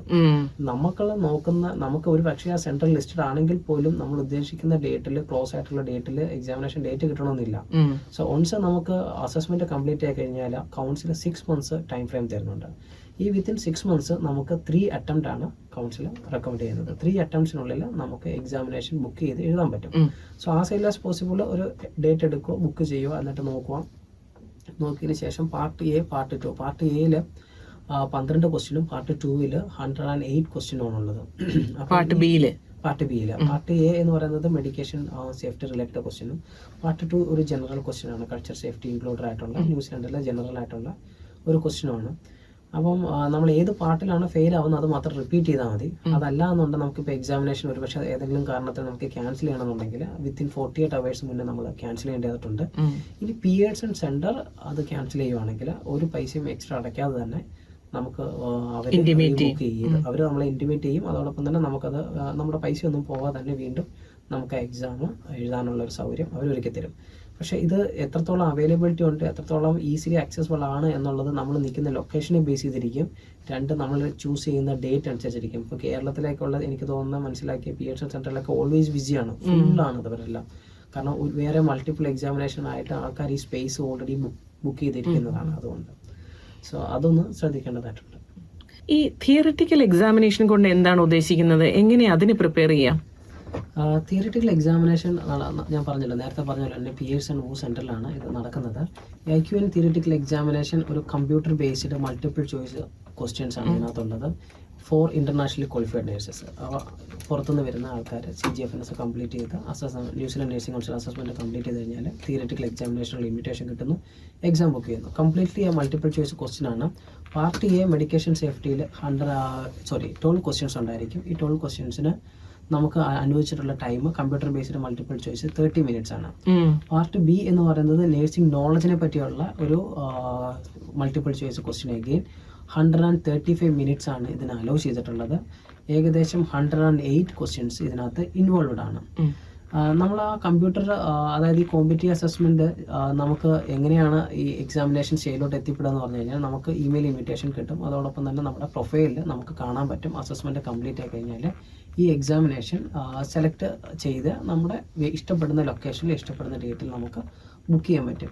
ഇതിൻ്റെ കൂടുതലായിട്ടുള്ള സിലബസ് എന്താണ്, അല്ലെങ്കിൽ അത് എന്താണ് കണ്ടന്റ് ചോദിക്കുന്നുള്ളത് നമുക്കിപ്പം ഒഫീഷ്യലി പറയാൻ സാധിക്കില്ല. കാരണം നമുക്ക് ആർക്കും കൗൺസിൽ ഇതുവരെയായിട്ട് അത് ക്ലിയർ ആയിട്ട് ഒരു ഇത് കൊടുത്തിട്ടില്ല. നമ്മുടെ പിള്ളേർ ആരും ഇതുവരെ എക്സാം എഴുതി പുറത്തിറങ്ങിയിട്ടില്ല. ഏകദേശം നമ്മുടെ മൈൻഡ്രി നേഴ്സിംഗിലെ പിള്ളേർ ഉടനെ തന്നെ എക്സാമിനേഷൻ എഴുതി നമ്മൾ ബേസിക്കായിട്ട് ഉള്ള കുറച്ച് കാര്യങ്ങൾ വെച്ചിട്ട് നമ്മൾ തന്നെ ചിട്ടപ്പെടുത്തിയ എക്സ്പെക്ട് ചെയ്യുന്ന ക്വസ്റ്റ്യൻസിൻ്റേതായിട്ടുള്ള രീതിയിൽ നമ്മൾ അവരെ പഠിപ്പിച്ച് ട്രെയിൻ ചെയ്തിട്ട് അവർ എഴുതുകയാണ് ചെയ്യുന്നത്. നമുക്ക് ഒരു എക്സാമിനേഷൻ ഹാളിൽ കയറി കഴിഞ്ഞാൽ അറ്റ്ലീസ്റ്റ് ഒരു 15 minutes നമുക്ക് ക്വസ്റ്റ്യൻ പേപ്പർ റീഡ് ചെയ്ത് അതിൻ്റെ ഇൻട്രൊഡക്ഷനും ബാക്കി കാര്യങ്ങളും മനസ്സിലാക്കാനും സോഫ്റ്റ്വെയറും ഈ കമ്പ്യൂട്ടറിൻ്റെ ബേസിക് ആയിട്ടുള്ള എങ്ങനെ ആൻസർ ചെയ്യണം അതിൻ്റെ ഒരു ഇൻട്രൊഡക്ടറി പീരീഡ് നമുക്ക് അലോ ചെയ്യുന്നുണ്ട് ഈ എക്സാമിനേഷൻ ടൈമും അല്ലാതെ തന്നെ. അപ്പോൾ ആ സമയത്ത് നമ്മളിതിൻ്റെ ഒരു ടെക്നിക്ക് മനസ്സിലാക്കണം, എങ്ങനെയാണ് ആൻസർ ചെയ്യേണ്ടത്, എന്താണ് ഇതിൻ്റെ ക്വസ്റ്റ്യൻസിൻ്റെ പാറ്റേൺ എങ്ങനെയായിരിക്കും വരുന്നത്, ഹൗ ഫാസ്റ്റ് നമുക്കിത് ഫിനിഷ് ചെയ്യാൻ പറ്റും. ടോട്ടൽ ക്വസ്റ്റ്യൻസ് നമുക്ക് ഒരു ക്വസ്റ്റ്യൻ എത്ര സമയം എടുക്കുന്നു എന്നുള്ളതല്ല, ടോട്ടൽ ക്വസ്റ്റ്യൻസ് ഇത്ര ടൈമിനുള്ളിൽ ഫിനിഷ് ആക്കുന്നു എന്നുള്ളതാണ് ഇമ്പോർട്ടൻറ്റ്. സോ അപ്പോൾ ഈ നമ്പർ ഓഫ് ക്വസ്റ്റ്യൻസും എടുക്കുന്ന ടൈമും വളരെയധികം കാൽക്കുലേറ്റ് ചെയ്തിട്ടുള്ളതായിരിക്കണം. സോ അതൊരു നമ്മുടെ എക്സാമിനേഷൻ്റെ പാസ് മാർക്കിന് ഒരു പക്ഷേ ബാധിച്ചേക്കാം. എല്ലാ ക്വസ്റ്റ്യനും അറ്റൻഡ് ചെയ്യുക, എല്ലാ ക്വസ്റ്റ്യനും ആൻസർ ചെയ്യുക എന്നുള്ളതാണ് ഏറ്റവും അൾട്ടിമേറ്റ് എയിം. ഒരു പക്ഷേ നമുക്കൊരു ഡൗട്ട് വെച്ചിട്ട് അല്ലെങ്കിൽ ഒരു 50-50 പോലും നമ്മൾ കുത്തുന്ന ഒരു ഓപ്ഷൻ ഒരു പക്ഷേ ശരിയാവാം. സോ നമ്മൾ അതിനുള്ള ആ ഒരു ടൈം ലാസ്റ്റ് മൊമെന്റ് വരെ കൊടുക്കണം. എൻ്റെ ഊഹം ശരിയാണെങ്കിൽ, ഞാൻ എക്സാമിനേഷൻ എഴുതാത്തതുകൊണ്ട് എനിക്ക് അതിൻ്റെ ഡീറ്റെയിൽ അറിയത്തില്ല, നമ്മളൊരു പക്ഷേ ഒരു ക്വസ്റ്റ്യൻ അറിയത്തില്ലെങ്കിൽ ആ ക്വസ്റ്റ്യൻ ഉപേക്ഷിച്ചതിന് ശേഷം പിന്നീട് അറിയാവുന്ന എല്ലാം ഫില്ല് ചെയ്തിട്ട് വീണ്ടും നമുക്ക് ബാക്കിൽ പോയി നമ്മൾ മിസ്സായേക്കുന്ന അല്ലെങ്കിൽ നമ്മൾ സെപ്പറേറ്റ് ചെയ്ത് വെച്ചിരുന്ന ക്വസ്റ്റ്യൻ ആൻസർ ചെയ്യാനുള്ള സൗകര്യം പിയേഴ്സൺ പോലുള്ള എക്സാമിനേഷൻ സെന്ററുകൾ അവർ സാധാരണ രീതിയിൽ കൊടുക്കാറുണ്ട്. മറ്റുള്ള എക്സാമിനേഷനൊക്കെ ഇങ്ങനെ ഒരു സംഭവം ഉണ്ട്. അതുകൊണ്ട് എൻ്റെ ഒരു എക്സ്പെക്ടേഷൻ അങ്ങനെയാണ്, ഓൺലൈൻ എക്സാമിനേഷൻ ന്യൂസിലൻഡിൻ്റെ ഇങ്ങനെ ഒരു സംഭവം ഉണ്ടായിരിക്കും. നല്ല രീതിയിൽ പ്രിപ്പയർ ചെയ്തിട്ട് പോവുക, നല്ല രീതിയിൽ പഠിച്ച് ന്യൂസിലൻഡിൻ്റെ കാര്യങ്ങളും മനസ്സിലാക്കി, മെഡിക്കേഷൻ ബേസിക് ആയിട്ടുള്ള കാര്യങ്ങൾ മനസ്സിലാക്കിയിട്ട് എക്സാമിനേഷൻ അപ്പിയർ ചെയ്യുക. 3 പ്രാവശ്യം അറ്റംപ്റ്റ് ഉണ്ടെന്ന് ഞാൻ പറഞ്ഞു. ഈ 3 പ്രാവശ്യം അറ്റംപ്റ്റ് ഉണ്ട് എന്നുള്ളത് മാത്രമല്ല, 3ാമത്തെ അറ്റംപ്റ്റിന് നമ്മൾ ക്ലിയർ ആക്കാൻ സാധിച്ചില്ലെങ്കിൽ നമ്മുടെ ന്യൂസിലൻഡിലുള്ള ജേർണി അവിടെ കൊണ്ട് അവസാനിക്കുകയാണ്. പിന്നെ എഴുതാനേ പറ്റില്ല. പിന്നെ നമുക്ക് നെക്സ്റ്റ് ഓപ്ഷനിലോട്ട് പോകണം. അതൊന്ന്. രണ്ടാമത്തെ ഒരു കാര്യം, ഒരു പക്ഷേ എല്ലാവരും ചോദിക്കുന്ന, ഈ 6 മാസത്തെ ടൈം പീരീഡ് ആണ് കൊടുക്കുന്നത് ഓൺലൈൻ എക്സാമിനേഷൻ എഴുതാൻ. ചിലപ്പോൾ നമുക്ക് 2 അറ്റംപ്റ്റ് എടുക്കും, അല്ലെങ്കിൽ ചിലപ്പോൾ 6 മാസം നമുക്ക് എഴുതാൻ സാധിച്ചെന്ന് വരത്തില്ല. നമ്മുടെ ലീവ് അല്ലെങ്കിൽ വേറെ എന്തെങ്കിലും ഫാമിലി കമ്മിറ്റ്മെന്റ്സ്, ഇങ്ങനെ പല കാര്യങ്ങൾ. ആ ഒരു സ്റ്റേജിൽ 6 മാസം എഴുതാൻ സംഭവിച്ചില്ലെങ്കിൽ നമുക്ക് എന്ത് സംഭവിക്കും? എക്സാമിനേഷൻ എഴുതി ഫെയിലായി, ഓക്കെ, നമുക്കൊരു ഡിസിഷൻ കിട്ടി, അവർ ജേർണി സ്റ്റോപ്പ് ചെയ്യാറ്. 6 മാസത്തിനുള്ളിൽ നമുക്ക് എക്സാമിനേഷൻ എഴുതാൻ പറ്റിയില്ല, അല്ലെങ്കിൽ നമുക്ക് 3 അറ്റംപ്റ്റ് എടുക്കാൻ പറ്റിയില്ല എന്നുണ്ടെങ്കിൽ നമുക്ക് കൗൺസിലിനെ അപ്രോച്ച് ചെയ്യാൻ പറ്റും. കൗൺസിലിന്റെ വെബ്സൈറ്റിൽ പോയി കഴിഞ്ഞാൽ കൗൺസിലിന്റെ സപ്പോർട്ട് ഇമെയിൽ ഐ ഡി കിട്ടും. നമ്മുടെ പ്രൊഫൈൽ വഴി നമുക്ക് വേണമെങ്കിൽ അപ്രോച്ച് ചെയ്യാൻ പറ്റും. കൗൺസിലിൽ നമുക്ക് എപ്പോഴും വേണമെങ്കിലും ഫോൺ വിളിക്കാൻ പറ്റും. അവരോട് ചോദിച്ചു കഴിഞ്ഞാൽ അവർ അതിൻ്റെ സ്റ്റെപ്സ് നമുക്ക് പറഞ്ഞു തരും. ഇമെയിൽ അയച്ചിട്ട് റിക്വസ്റ്റ് കൊടുക്കുക, കൗൺസിൽ ദെൻ ഡിസിഷൻ എടുക്കും. നിങ്ങൾക്ക് ഈ ടൈം എക്സ്റ്റെൻഡ് ചെയ്തു തരാൻ നിവൃത്തിയുണ്ടോ ഇല്ലയോ, അല്ല ഇറ്റ്സ് അൾട്ടിമേറ്റ്ലി കംപ്ലീറ്റ്ലി കൗൺസിലാണ് ഡിസിഷൻ എടുക്കുന്നത്, ആ ടൈം എക്സ്റ്റെൻഡ് ചെയ്ത് തരുമോ ഇല്ലയോ എന്നുള്ളത്. അതായത് 3 തവണ ഫെയിൽ ചെയ്തതിന് ശേഷം എന്തായാലും നമുക്ക് അറ്റംപ്റ്റ് ചെയ്യാൻ പറ്റില്ല. അല്ല, നമുക്ക് എന്തെങ്കിലും പേഴ്സണൽ റീസൺസ് കൊണ്ട് ഈ 6 മന്ത്സ് വിൻഡോയ്ക്കകത്ത് നമുക്ക് അപ്ലൈ ചെയ്യാൻ പറ്റിയില്ല എന്നുണ്ടെങ്കിൽ കൗൺസിലിനെ നേരിട്ട് വിവരങ്ങൾ കാണിച്ചുകൊണ്ട് നമുക്ക് അപേക്ഷ കൊടുക്കാം. ആ അപേക്ഷ അത് സക്സസ് ആവോ ഇല്ലയോ എന്നുള്ളത് നമുക്ക് പറയാൻ പറ്റത്തില്ല. അത് കൗൺസിലിന്റെ അൾട്ടിമേറ്റ് ഡിസിഷനാണ്. കമ്മിറ്റി അത് പഠിച്ചതിന് ശേഷം ന്യൂസിലൻഡ് നേഴ്സിംഗ് കൗൺസിലിന്റെ ഡിസിഷനാണ് ആ ആൾക്ക് ഈ ടൈം ഫ്രെയിം 6 മന്ത്സ് എന്നുള്ളത് അടുത്ത 1 മന്ത് 2 മന്ത്സ് എക്സ്റ്റെൻഡ് ചെയ്ത് കൊടുക്കുമോ ഇല്ല എന്നുള്ളത്. പക്ഷേ there is an opportunity always. പക്ഷേ നിങ്ങൾക്ക് ഫിനിഷ് ചെയ്യാൻ പറ്റില്ല, എന്തെങ്കിലും ഒരു പേഴ്സണൽ റീസൺ കൊണ്ട്. നമുക്കിവിടെ ന്യൂസിലൻഡിൽ ഓൺലൈനിൽ ഈ എക്സാം ആരും ഇതുവരെ എഴുതിയിട്ടില്ല എന്നാണ് ഞാൻ മനസ്സിലാക്കുന്നത്. അറിയത്തില്ല. എക്സാമിനേഷൻ ഓൾറെഡി വിൻഡോ സ്റ്റാർട്ട് ആയിട്ടുണ്ട്. നമ്മുടെ മൈൻഡഡ് കാൻഡിഡേറ്റ് മെയ് മാസം 2nd വീക്ക് ഓൾറെഡി ബുക്ക് ചെയ്തിട്ടുണ്ട്. നമ്മുടെ മൈൻഡഡ് കാൻഡിഡേറ്റ് ന്യൂസിലൻഡിൽ എഴുതുന്നുണ്ട്, ഓക്ലൻഡ്. ഈ എക്സാം എഴുതാൻ പോകുമ്പോൾ എന്തൊക്കെ കാര്യങ്ങൾ പ്രിപ്പയർ ചെയ്യണം, അല്ലെങ്കിൽ എന്തൊക്കെ കാര്യങ്ങൾ ശ്രദ്ധിക്കണം എന്ന് പറയാൻ പറ്റുമോ? വളരെ ഇമ്പോർട്ടൻ്റ് ആയിട്ട് പറയേണ്ട ഒരു കാര്യം, നമ്മൾ എക്സാമിനേഷൻ ഹാളിൽ പോകുമ്പോൾ നമ്മുടെ ഐഡന്റിറ്റി ഡോക്യുമെന്റ്, എക്സാമിനേഷൻ ബുക്ക് ചെയ്ത പേപ്പറിന്റെ ഡീറ്റെയിലും നമ്മുടെ ഐഡന്റിറ്റി ഡീറ്റെയിൽ, 2 ഐഡന്റിറ്റി ഡീറ്റെയിൽ നമ്മൾ കൂടെ, ഒറിജിനൽ ഐഡന്റിറ്റി കൂടെ കൊണ്ടുപോകേണ്ടതുണ്ട്. അത് ഏറ്റവും ക്ലിയർ ആയിട്ടുള്ളതും ലേറ്റസ്റ്റ് ആയിട്ടുള്ളതും കൊണ്ടുപോകണം എന്നുള്ളതാണ് എൻ്റെ ഒരു റിക്വസ്റ്റ്. ചില ആൾക്കാർക്ക് ബേസിക്കലി നെയിം ചേഞ്ച് ഉണ്ടാവാൻ സാധ്യതയുണ്ട്. അപ്പം നെയിം ചേഞ്ച് ഉണ്ടെങ്കിൽ അവർക്ക് ചെയ്യാൻ പറ്റുന്ന ഒരു കാര്യം എന്ന് പറഞ്ഞാൽ, ന്യൂസിലൻഡിനകത്താണെങ്കിൽ അവരുടെ മാരേജ് സർട്ടിഫിക്കറ്റ് അല്ലെങ്കിൽ നെയിം ചേഞ്ച് ചെയ്ത എന്തെങ്കിലും ഒരു എവിഡൻസ്ഡ് ആയിട്ടുള്ള ഡോക്യുമെന്റ്, പിന്നെ അവരുടെ ബർത്ത് സർട്ടിഫിക്കറ്റ്, ഇവരുടെ പാസ്പോർട്ട്, ഇങ്ങനെയുള്ള സാധനങ്ങളുടെ ഒരു കോപ്പി JPA കൊണ്ട് അറ്റസ്റ്റ് ചെയ്യാം. നാട്ടിലാണെങ്കിൽ നോട്ടറി അഡ്വക്കേറ്റ് മസ്റ്റ് ആയിരിക്കും. നോട്ടറിയെ കൊണ്ട് അറ്റസ്റ്റ് ചെയ്തിട്ട് അതിന്റെ നെയിം ചേഞ്ച് ആയതിന്റെ സപ്പോർട്ടിങ് എവിഡൻസ് ഡോക്യുമെന്റ് കൂടെ കൊണ്ടുപോകണം. അതോടൊപ്പം തന്നെ നമ്മൾ എടുക്കുന്ന ഡോക്യുമെന്റ് വളരെയധികം സൂക്ഷ്മതയോടെ ശ്രദ്ധിച്ച് നോക്കുക. കൊണ്ടുപോകുന്ന ഡോക്യുമെന്റിന്റെ ഡേറ്റ് ഓഫ് ബർത്ത്, നമ്മുടെ പേരും ക്ലിയർ ആയിരിക്കണം. ഇത് കൃത്യമായിട്ട് ഐക്യുനിലുള്ള പ്രൊഫൈലിൽ അല്ലെങ്കിൽ നമ്മുടെ എക്സാമിനേഷന്റെ കിട്ടുന്ന എക്സാക്ട്ലി സെയിം ആയിരിക്കണം. അത് മാത്രമാണ് ശ്രദ്ധിക്കേണ്ടത്. പിന്നീട് പ്രാർത്ഥിക്കുക, നല്ല രീതിയിൽ ഉറങ്ങി വളരെ ശാന്തമായിട്ട് റിലാക്സ് ചെയ്ത് പോയി എഴുതുക. ഇതൊരു ടഫ് എക്സാമിനേഷൻ ആണ് എന്ന് എനിക്ക് തോന്നുന്നില്ല. ബേസിക്കലി ന്യൂസിലൻഡ് ഒരിക്കലും അങ്ങനെ ഒരു ടഫ് സിലബസിലോട്ട് പോകുന്ന ഒരു രീതിയല്ല. നമുക്ക് അറിയത്തില്ല ബേസിക്കലി ഇതിനെപ്പറ്റി എന്താണ് അവർ എക്സ്പെക്ട് ചെയ്യുന്നുള്ളത്. പക്ഷേ ഒബ്വിയസ്ലി പബ്ലിക് സേഫ്റ്റി, ക്വാളിറ്റി, ആ ഒരു ഒരു എല്ലാവർക്കും ഈക്വൽ ആയിട്ടുള്ള ഒരു വാല്യുവേഷൻ കൊണ്ടുവന്ന് എല്ലാ നേഴ്സസിനെയും ഒരേ ലെവലിൽ ആക്കുക എന്നുള്ളൊരു അൾട്ടിമേറ്റ് ലക്ഷ്യമാണ് ഇതിൻ്റെ പുറകിലുള്ളത്. അപ്പം ഈ ക്യാപ്പിൽ ചോദിച്ചുകൊണ്ടിരുന്നത്, അല്ലെങ്കിൽ ക്യാപ്പ് ചെയ്ത ആൾക്കാരെ ഏകദേശം അതുമായിട്ടൊക്കെ തന്നെ മാച്ചിങ് ആയിട്ടുള്ള എന്തെങ്കിലുമൊക്കെ ക്വസ്റ്റ്യൻസും അതുമായിട്ടുള്ള ജനറൽ ആയിട്ടുള്ള ക്വസ്റ്റ്യൻസ് തന്നെ ആയിരിക്കും. സോ ആദ്യത്തെ പ്രാവശ്യം എഴുതി കഴിയുമ്പോൾ തന്നെ ഒരാൾക്ക് ഏകദേശം ഒരു ഐഡിയ ആവും. സോ പുള്ളിക്കാരി വീണ്ടും ഒന്നുകൂടെ ഹാർഡ് വർക്ക് ചെയ്തെത്തിയിരുന്ന കാര്യങ്ങളേ ഉള്ളൂ. ഒരു നാട്ടിൽ പഠിച്ചു വരുന്ന നേഴ്സസിനെ സംബന്ധിച്ച് ഏകദേശം നമ്മൾ ആ പഠിച്ച syllabus 3rd year 4th year syllabus ആയിരിക്കും കൂടുതലും ചോദിക്കുന്നത് എന്ന് നമ്മൾ എക്സ്പെക്ട് ചെയ്യുന്നത്. ഇത് ഏകദേശം UK-ലും ഒക്കെ ഉള്ള അല്ലെങ്കിൽ UAE-ലുള്ളവർക്ക് മനസ്സിലാക്കാൻ പറ്റുന്ന തരം ചോദ്യങ്ങളാണോ? യു കെയിൽ ഓൾറെഡി യു കെയിലെ ഒരു സിസ്റ്റം എന്ന് പറഞ്ഞാൽ ഓവർസീസ് നേഴ്സസ് CBT എക്സാമിനേഷനാണ് എഴുതുന്നത്. അവിടെ ആ എക്സാമിനേഷൻ്റെ പേര് CBT എന്നാണ്. അതിനുശേഷം അവർ അതേ തുടർന്ന് ഓസ്കി യു കെയിൽ പോയി ചെയ്യുന്നു. ഇവിടെ ന്യൂസിലൻഡിന് വേണ്ടിയിട്ടുള്ള പ്രത്യേകതരമായ ഒരു ന്യൂസിലാൻഡ് ഓൺലൈൻ തിയറിറ്റിക്കൽ എക്സാമിനേഷൻ അവർ കൊണ്ടുവന്നിട്ടുണ്ട്. സോ അതിനുശേഷം അവരിവിടെ ക്രൈസ്റ്റ് ചർച്ചിൽ വന്നിട്ട് നേഴ്സസ് മോഡ് പോയി അവിടെയാണ് ഓസ്കി ചെയ്യേണ്ടത്. ഓസ്കി എന്ന് പറയുന്നത് എഗെയിൻ അതൊരു സെപ്പറേറ്റ് അനദർ, നമ്മൾ ഈ എക്സാമിനേഷൻ പാസ്സായി സക്സസ്ഫുൾ ആയി കഴിഞ്ഞാൽ ഓസ്കിയുടെ ഇൻവിറ്റേഷൻ വരുന്നു. നമ്മൾ വിസയിട്ട് ഒരു 3 days പ്രോഗ്രാമാണ്. 3 days പ്രോഗ്രാമിൽ തേർഡ് ഡേ 3 hour എക്സാമിനേഷനാണ് ഈ ഓസ്കി എക്സാമിനേഷൻ. അത് ക്രൈസ്റ്റ് ചർച്ചിലാണ് നടക്കുന്നത്. നേഴ്സസ് മോഡ് എന്ന് പറഞ്ഞ സംഘടനയാണ് ഇത് ഓസ്കി എക്സാമിനേഷൻ ഇംപ്ലിമെൻറ്റ് ചെയ്യുന്നത്. സോ ഓസ്കിക്ക് പ്രിപ്പയർ ആവുന്നതും വളരെയധികം ഇമ്പോർട്ടൻ്റ് ആണ്.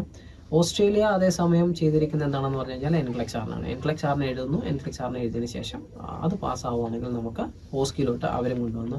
അൾട്ടിമേറ്റ്ലി ഈ യൂറോപ്യൻ കൺട്രികളെല്ലാം തന്നെ പ്രാബല്യത്തിൽ കൊണ്ടുവന്ന ഒരു സിസ്റ്റം തന്നെയാണ് ന്യൂസിലൻഡിൽ ഇപ്പോൾ ഇംപ്ലിമെന്റ് ആയിരിക്കുന്നത്. സെയിം പാത്വേ ആണെന്നാണ് ജിജോ പറയുന്നത്. ഓൾമോസ്റ്റ് സെയിം പാത്വേ ആണ്. ഹൗവർ ന്യൂസിലൻഡിൻ്റെതായ ഒരു സ്റ്റൈലിൽ അവരുടെ ഒരു കൾച്ചർ സേഫ്റ്റിക്ക് എത്രത്തോളം പ്രോപ്പർ ആവുന്ന രീതിയിൽ ഇത് ഇംപ്ലിമെന്റ് ചെറിയൊരു ടൈലർ മെയ്ഡ് വ്യത്യാസങ്ങളും വരുത്തിയിട്ടുണ്ട്.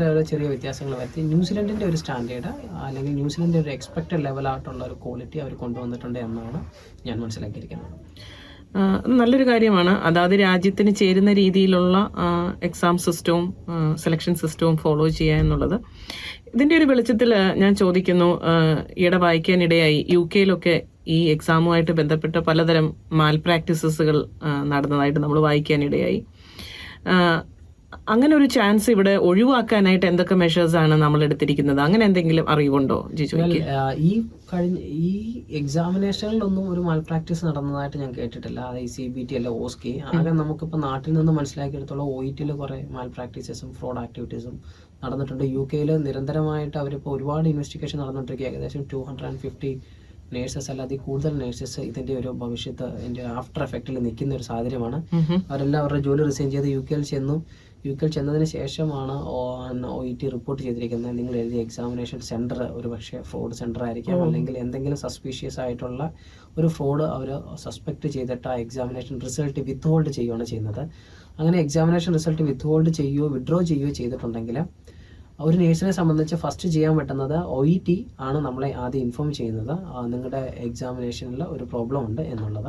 അപ്പോൾ അങ്ങനെ ഒരു പ്രോബ്ലം നമുക്ക് വന്നിട്ടുണ്ടെങ്കിൽ വിത്തിൻ 7 days നമുക്ക് OETക്ക് അപ്പീൽ കൊടുക്കാനുള്ള അവസരമുണ്ട്. പക്ഷെ ഇവിടെ നമ്മൾ മനസ്സിലാക്കേണ്ട ഒരു കാര്യം, നമ്മൾ മലയാളികൾ കൂടുതലും മെയിലെങ്ങും ഡെയിലി ചെക്ക് ചെയ്യുന്നവരല്ല. നമ്മളെ ഓരോ ദിവസത്തെ തിരക്കിനിടയിൽ ജോലിക്ക് പോകുന്നു വരുന്നു. നമ്മൾ പക്ഷേ ന്യൂസിലൻഡിൽ നിൽക്കുമ്പോഴായിരിക്കും നമുക്ക് മെയിൽ വരുന്നത്. എനി ടൈം ആർക്കും ഈ മെയിൽ വരാം. നമ്മൾ എഴുതിയ എക്സാമിനേഷൻ്റെ നമ്മുടെ നാട്ടിലെ നമുക്കിപ്പോൾ അത് പറയാൻ പറ്റില്ല. നമ്മുടെ നാടിൻ്റെ ഒരു ശാപമാണോ അല്ലെങ്കിൽ എന്താണ് ഇങ്ങനെ സംഭവിക്കുന്നത് വെച്ച് കഴിഞ്ഞാൽ this is what it is എന്ന് പറയുന്ന പോലെ ഇതിങ്ങനെയാണ്, അല്ലെങ്കിൽ നേരത്തെ ചെയ്ത ആൾക്കാർ അല്ലെങ്കിൽ വേറെ ആരോ ചെയ്ത ഒരു സംഭവത്തിൽ കുറേ നിരപരാധികളും ഇതിനകത്ത് കരുവായിട്ടുണ്ട്. സോ നമുക്ക് വന്ന മെയിൽ നമ്മൾ മിസ്സായി പോയിട്ടുണ്ടെങ്കിൽ ആ ഓപ്പർച്യൂണിറ്റി മിസ്സായി. പിന്നീട് നമുക്കൊരു അവസരം OET തരും എന്ന് എനിക്ക് തോന്നുന്നില്ല. പക്ഷെ അത് ഡിപ്പെൻഡ്സ് ഓൺ കാൻഡിഡേറ്റ് ഡയറക്റ്റ് OETയോട് ബന്ധപ്പെടുക എന്നുള്ളതാണ്. സോ OETക്ക് ഇങ്ങനെ ഒരു ഇൻഫർമേഷൻ കിട്ടുന്നുണ്ടെങ്കിൽ OET ചെയ്യുന്നതെന്ന് പറഞ്ഞു കഴിഞ്ഞാൽ അതാത് അതോറിറ്റിയുമായിട്ട് അവർ സംസാരിച്ചിട്ട് ആ പ്രൊഫൈൽ അവർ ബ്ലോക്ക് ചെയ്യും. ലൈക്ക് എക്സാമ്പിൾ ഇപ്പോൾ ന്യൂസിലൻഡിലാണെങ്കിൽ ന്യൂസിലൻഡിലെ OET ഇൻഫോം ചെയ്ത് കഴിഞ്ഞാൽ ന്യൂസിലൻഡിലെ സംബന്ധിച്ച് OETക്കാർ 2 ഡിപ്പാർട്ട്മെന്റ് ഇൻഫോം ചെയ്യും. ഒന്ന് ന്യൂസിലൻഡ് നഴ്സിംഗ് കൗൺസിലും 2 ഇമിഗ്രേഷനും. സോ ഇവർ 2 പേരും പ്രത്യേകിച്ച് ന്യൂസിലൻഡ് ഹോണസ്റ്റി ഏറ്റവും കൂടുതൽ വിശ്വസിക്കുകയും അതിന് ഇമ്പോർട്ടൻസ് കൊടുക്കുകയും ചെയ്യുന്ന രാജ്യമാണ്. അപ്പോഴേ തന്നെ ഇത് ഹോൾഡായി. അപ്പം എക്സാമിനേഷൻ ഹോൾഡായിട്ട് നമ്മുടെ റിസൾട്ട് ഹോൾഡായി, അല്ലെങ്കിൽ നമ്മൾ ക്യാപ്പ് ചെയ്തുകൊണ്ടിരിക്കുന്ന ഹോൾഡായി, അല്ലെങ്കിൽ നമ്മുടെ APC ഹോൾഡായി, അല്ലെങ്കിൽ നമ്മുടെ ആപ്ലിക്കേഷൻ ഹാഫ് ഫെയിൽ ഹോൾഡായി എന്നുള്ളത് നമ്മളെ IQNും ഇമിഗ്രേഷൻ്റെ സ്റ്റേജിലാണെങ്കിൽ ഇമിഗ്രേഷൻ നമ്മളെ അറിയിക്കും. പക്ഷേ അവിടെ അപ്പീൽ കൊടുക്കേണ്ടത് കാൻഡിഡേറ്റിൻ്റെ ഉത്തരവാദിത്തമാണ്. കാൻഡിഡേറ്റിന് എഗെയിൻ കൗൺസിലുമായിട്ട് അപ്പീൽ കൊടുക്കാം. കമ്മിറ്റി അത് ഡിസ്കസ് ചെയ്തതിന് ശേഷം it is completely up to the New Zealand nursing council ഈ കുട്ടിക്ക് പിന്നീട് ഒരു OET എഴുതാനുള്ള അവസരം കൊടുക്കണോ, അല്ലെങ്കിൽ ഇത് how to handle this situation, how to solve this situation എന്നുള്ളത്.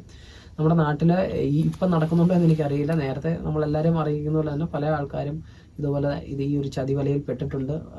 ആ ആൾക്കാരെല്ലാം തന്നെ വളരെയധികം ശ്രദ്ധിക്കുക. നിങ്ങൾ അങ്ങനെ ഈ കേട്ടോണ്ടിരിക്കുന്ന ആരെങ്കിലും ഏതെങ്കിലും രീതിയിൽ OET മാൽ പ്രാക്ടീസ് ചെയ്തിട്ടുണ്ടെങ്കിലും ഫസ്റ്റ് ചെയ്യേണ്ടത്, ഫസ്റ്റ് തിങ് എന്ന് പറഞ്ഞാൽ അങ്ങനത്തെ കൊണ്ട് ഒരു പ്രയോജനമില്ല.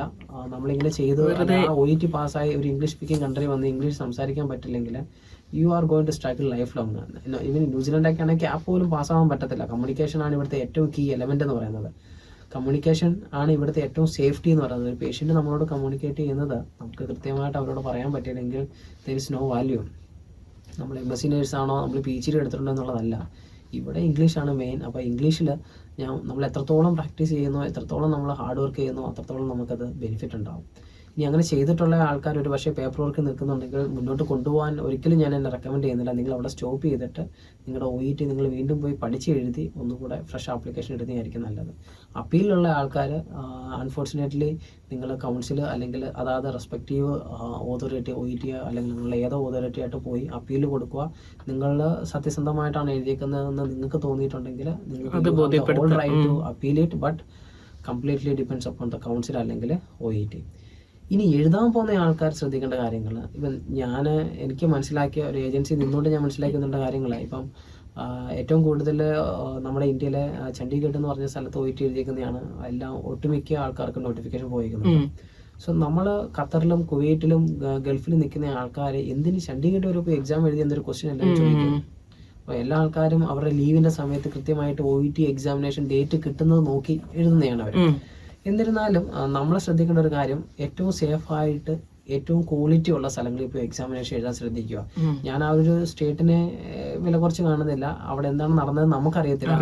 ലീഗലായിട്ട് അല്ലെങ്കിൽ അതിന്റെ ഇൻവെസ്റ്റിഗേഷൻ ബാക്ക്ഗ്രൗണ്ട് നടക്കുന്നുണ്ട്. പക്ഷെ ഏറ്റവും കൂടുതൽ ആൾക്കാരെ അഫക്ട് ചെയ്ത ഒരു സ്ഥലമാണ് ചണ്ഡീഗഡ് എന്ന് പറയുന്നത് ഇപ്പൊ നിലവിൽ. അതേപോലെ വേറെ കുറെ എക്സാമിനേഷൻ സെന്ററുകൾ കുറെ സ്റ്റേറ്റുകളും ഇതിന്റെ ലിസ്റ്റിലുണ്ട്. നമ്മളിപ്പം എൻ്റെ ഒരു പേഴ്സണൽ റെക്കമെൻഡേഷൻ, നമ്മൾ എവിടെയാണോ നിൽക്കുന്നത് ആ നിൽക്കുന്നതിന് ഏറ്റവും അടുത്തിട്ടുള്ള ട്രസ്റ്റ് ആയിട്ടുള്ള ഒരു OET സെന്ററിൽ ഇപ്പോൾ എഴുതുക. നമുക്ക് എന്തെങ്കിലും കാര്യങ്ങൾ അവർ ശ്രദ്ധിക്കേണ്ടതുണ്ടോ? ഇപ്പൊ ആപ്ലിക്കേഷൻ കൊടുക്കുന്നതിന് മുമ്പ് തന്നെ എന്തെങ്കിലും ഫ്ലാഗിങ്ങോ അങ്ങനെ എന്തെങ്കിലും? അത് ഇപ്പം നമ്മൾ പറയുകയാണെങ്കിൽ ഇപ്പം എനിക്കും നാട്ടിലെ OET ഇൻസ്റ്റിറ്റ്യൂഷൻ ഉള്ള ആൾക്കാരാണ്. ഇപ്പം നമ്മൾ ഒരിക്കലും ഒരു കാൻഡിഡേറ്റിന് എക്സാം ബുക്ക് ചെയ്ത് കൊടുക്കാറില്ല ഈ ഒരു ഇഷ്യൂസ് ഒക്കെ ഇങ്ങനെ റൈസ് ആയതിനു ശേഷം. അപ്പം എപ്പോഴും കാൻഡിഡേറ്റിനോട് തന്നെ എക്സാമിനേഷൻ ബുക്ക് ചെയ്യാൻ പറയുക. അവരുടെ തന്നെ സ്വന്തം കാർഡിൽ നിന്ന് എക്സാം ബുക്ക് ചെയ്യുക. ഇപ്പം എനിക്കിപ്പം 50 കാൻഡിഡേറ്റ് ഉണ്ടെങ്കിൽ 50 കാൻഡിഡേറ്റിന് എൻ്റെ എക്സാം സെന്ററിൽ നിന്ന് ബുക്ക് ചെയ്യുമ്പോൾ തന്നെ അതൊരു ഇല്ലീഗൽ ആക്ടിവിറ്റിയാണ്. അതിനകത്ത് തന്നെ ഒരു ട്രിഗർ ഉണ്ട് എൻ്റെ ഒരു പേഴ്സണൽ ഒപ്പീനിയനിൽ. അതപ്പം ഞാൻ 50 പേരെ ഒരുമിച്ച് ബുക്ക് ചെയ്തിട്ട് 10 പേർക്ക് വേറെ ക്വസ്റ്റ്യൻ പേപ്പർ വേറെ രീതിയിലാക്കി കൊടുക്കുന്നുണ്ടോ എന്നുള്ളത് ബാക്കി 40 പേര് അറിയുന്നില്ലല്ലോ. അപ്പൊ ഈ 50 പേരെ ഒരേപോലെ ഇത് ബാധിക്കും. കാരണം ഈ ബുക്ക് ചെയ്തേക്കുന്ന എല്ലാം ഒരേ IP അഡ്രസ്. നമ്മൾ ശ്രദ്ധിക്കേണ്ട ഒരു കാര്യം, നമ്മളെപ്പോഴും നമ്മുടെ ഭാഗം സേഫ് ആക്കുക. മറ്റുള്ളവർ എന്ത് ചെയ്യുന്നു എന്നുള്ളതിനെ പറ്റി നമ്മൾ ചിന്തിച്ച് അതിനകത്തോട്ട് വേവലാതിപ്പെടാതെ നമ്മൾ നമ്മുടെ ഐഡന്റിറ്റി വെച്ച് ഡ്യൂ ഡിലിജൻസ് ചെയ്യുക. നമ്മൾ തന്നെ നമ്മളുടെ ഒരു ആവശ്യകതയാണ്. എക്സാമിനേഷൻ ബുക്ക് ചെയ്യുന്ന വലിയ സംഭവം തന്നെ, വളരെ ഈസി വിൻഡോ ആണ് അതൊക്കെ. നമ്മളത് പഠിക്കണം, മനസ്സിലാക്കിയേ പറ്റത്തുള്ളൂ. നമ്മളത് സ്വന്തമായിട്ട് നമ്മുടെ കാർഡിൽ നിന്ന് എക്സാമിനേഷൻ ബുക്ക് ചെയ്ത് ഏറ്റവും ക്ലോസ് ആയിട്ടുള്ള ട്രസ്റ്റ് ആയിട്ടുള്ള, നമുക്ക് അവിടെ നിങ്ങളുടെ കൂട്ടുകാരോ അല്ലെ വേറെ ആരെങ്കിലും പറഞ്ഞ് അവിടെ ഒരു മാൽ പ്രാക്ടീസ് നടന്നിട്ടുണ്ട് എന്ന് നിങ്ങൾക്ക് തോന്നിയിട്ടുണ്ടെങ്കിൽ അത് ഒഴിവാക്കാൻ ശ്രമിക്കുക. റിസ്ക് ആയിട്ടുള്ള സെന്ററുകൾ ഒഴിവാക്കാൻ ശ്രമിക്കുക. ഇപ്പോൾ OET ഒക്കെ വളരെയധികം ക്രൂഷ്യൽ ആയിട്ടുള്ള ഇൻവെസ്റ്റിഗേഷൻ നടത്തിക്കൊണ്ടിരിക്കുകയാണ്. അതിനെ തുടർന്ന് എല്ലായിടത്തും വളരെ ക്വാളിറ്റി ആയിട്ടുള്ള ചെക്കുകൾ പോകുന്നുണ്ട് എന്നാണ് എൻ്റെ ഒരു വിശ്വാസം. സേഫായിട്ടിരിക്കുക, നന്നായിട്ട് പഠിക്കുക. അതുമല്ലാതെ ഇങ്ങനെയുള്ള കാര്യങ്ങൾ കൂടെ പോയതുകൊണ്ട് ഇതുകൊണ്ടൊരു കൺട്രിയിൽ വന്ന് നമ്മൾ രക്ഷപ്പെടാം എന്ന് വിചാരിക്കുന്നത് വളരെ തെറ്റായ ഒരു വിദ്യാധാരണയാണ്.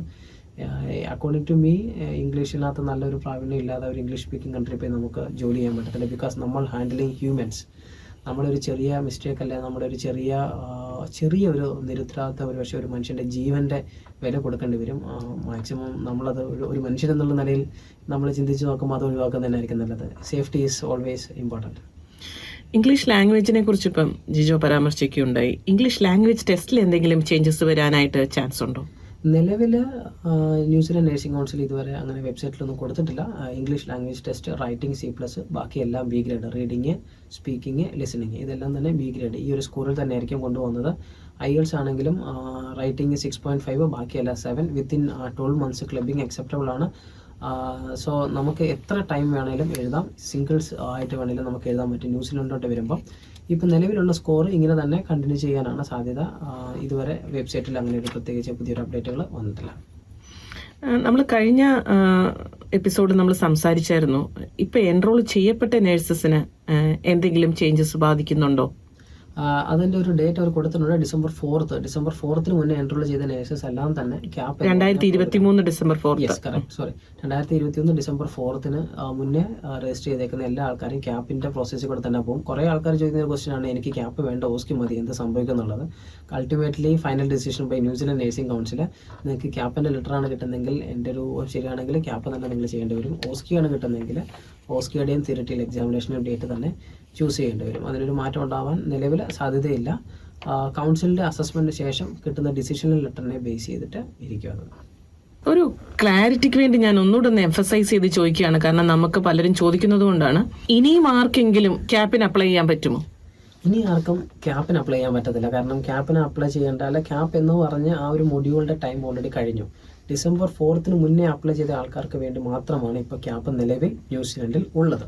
ആ ആൾക്കാർക്ക് ഇപ്പം നിലവിൽ കൗൺസിൽ കൊടുക്കുന്നത് 1 year ഡിസിഷൻ ലെറ്റർ വാലിഡിറ്റി ആണ്. എൻ്റെ ഒരു എക്സ്പെക്ടേഷൻ ശരിയാണെങ്കിൽ അടുത്തൊരു June Julyക്കുള്ളിൽ ഈ December 4th മുന്നേ കൊടുത്തേക്കുന്ന എല്ലാ ആപ്ലിക്കേഷനും ഡിസിഷൻ ലെറ്റർ ക്ലിയർ ആവും.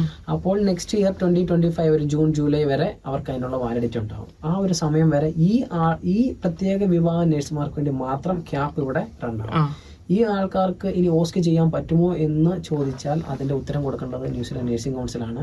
പക്ഷേ അക്കോർഡിംഗ് ടു എൻ്റെ വ്യൂ പോയിന്റ് അവർക്ക് ഇപ്പം ക്യാപ്പിൻ്റെ ഡിസിഷൻ ലെറ്റർ കൊടുത്തെങ്കിൽ അവർ മസ്റ്റായിട്ട് ക്യാപ്പ് ചെയ്യേണ്ടി വരും. ഒരു പക്ഷേ ക്യാപ്പിനുള്ള എൻറോൾമെൻറ്റ് കിട്ടിയില്ലെങ്കിൽ മാത്രം കൗൺസിലിന് നമുക്ക് റിക്വസ്റ്റ് കൊടുത്തിട്ട് കൗൺസിലാണ് തീരുമാനിക്കുന്നത് നിങ്ങൾക്ക് ഓസ്കി ചെയ്യാനുള്ള ഓപ്പർച്യൂണിറ്റി ഉണ്ടാവുമോ ഇല്ലയോ എന്നുള്ളത്.